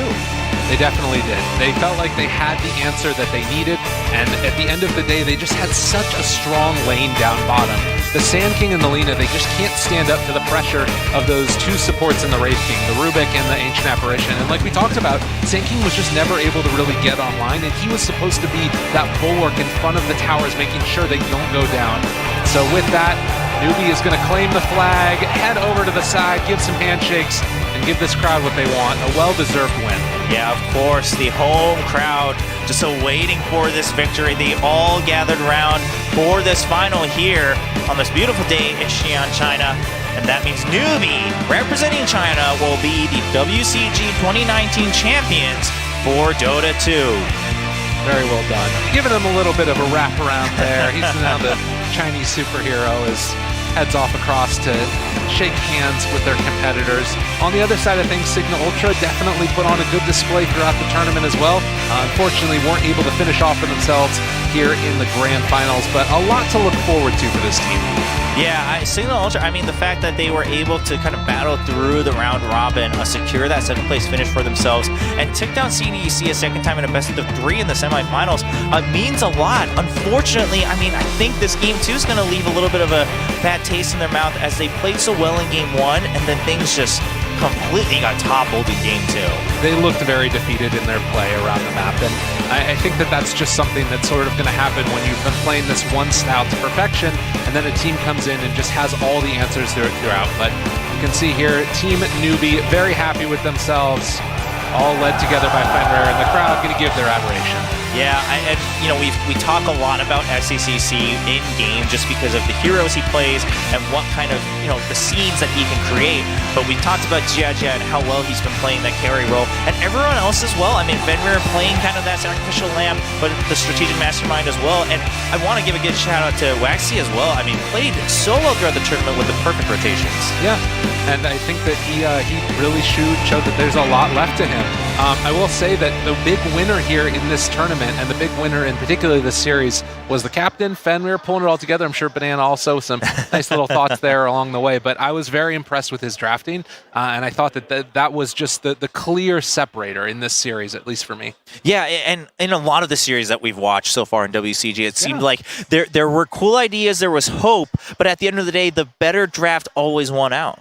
I agree, and sometimes that better draft, we didn't understand what it was until we actually got into the game, because they've got some funky ideas, but it really worked. And I'm curious to see if this is going to continue in the Dota season that we've got in front of us.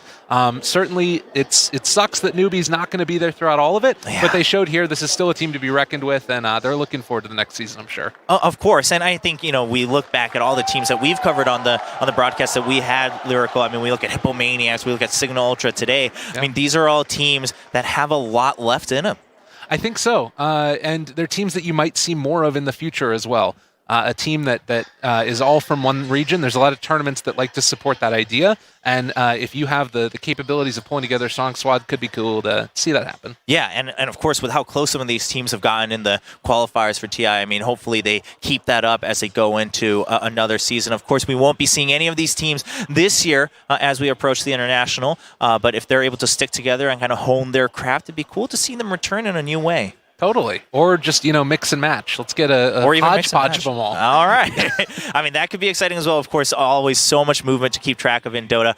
But that's going to be it for the tournament. Newbee, I mean, they come in 7-0. We say, all right, I guess they're going to be the crowd favorites. They were a little wonky with Hippomaniacs, maybe not expecting how aggressive they were going to be. But then I think that was also just good training for them against Cignal Ultra coming into today. No, definitely. And Cignal Ultra came in with clear ideas. Like, they ran the first two heroes both times, the Sand King, the Lina. These are heroes. Fight, run at your face, try and pick off people before they really get online. And they were able to do a lot of that. There were a lot of moments early on in this game, well, not this game, the previous game, where it looked like things were going well.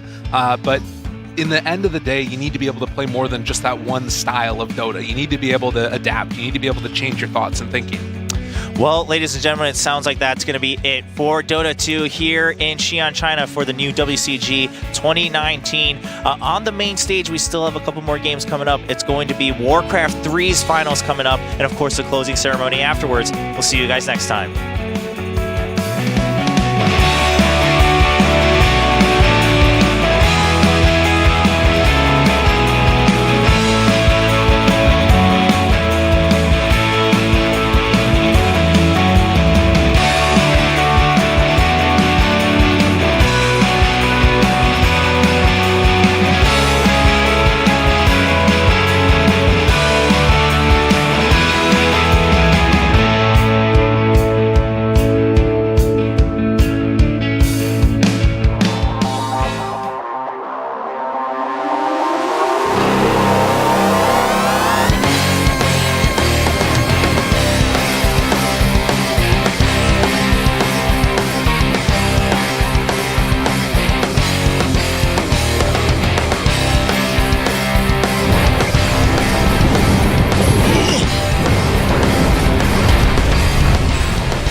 blew it!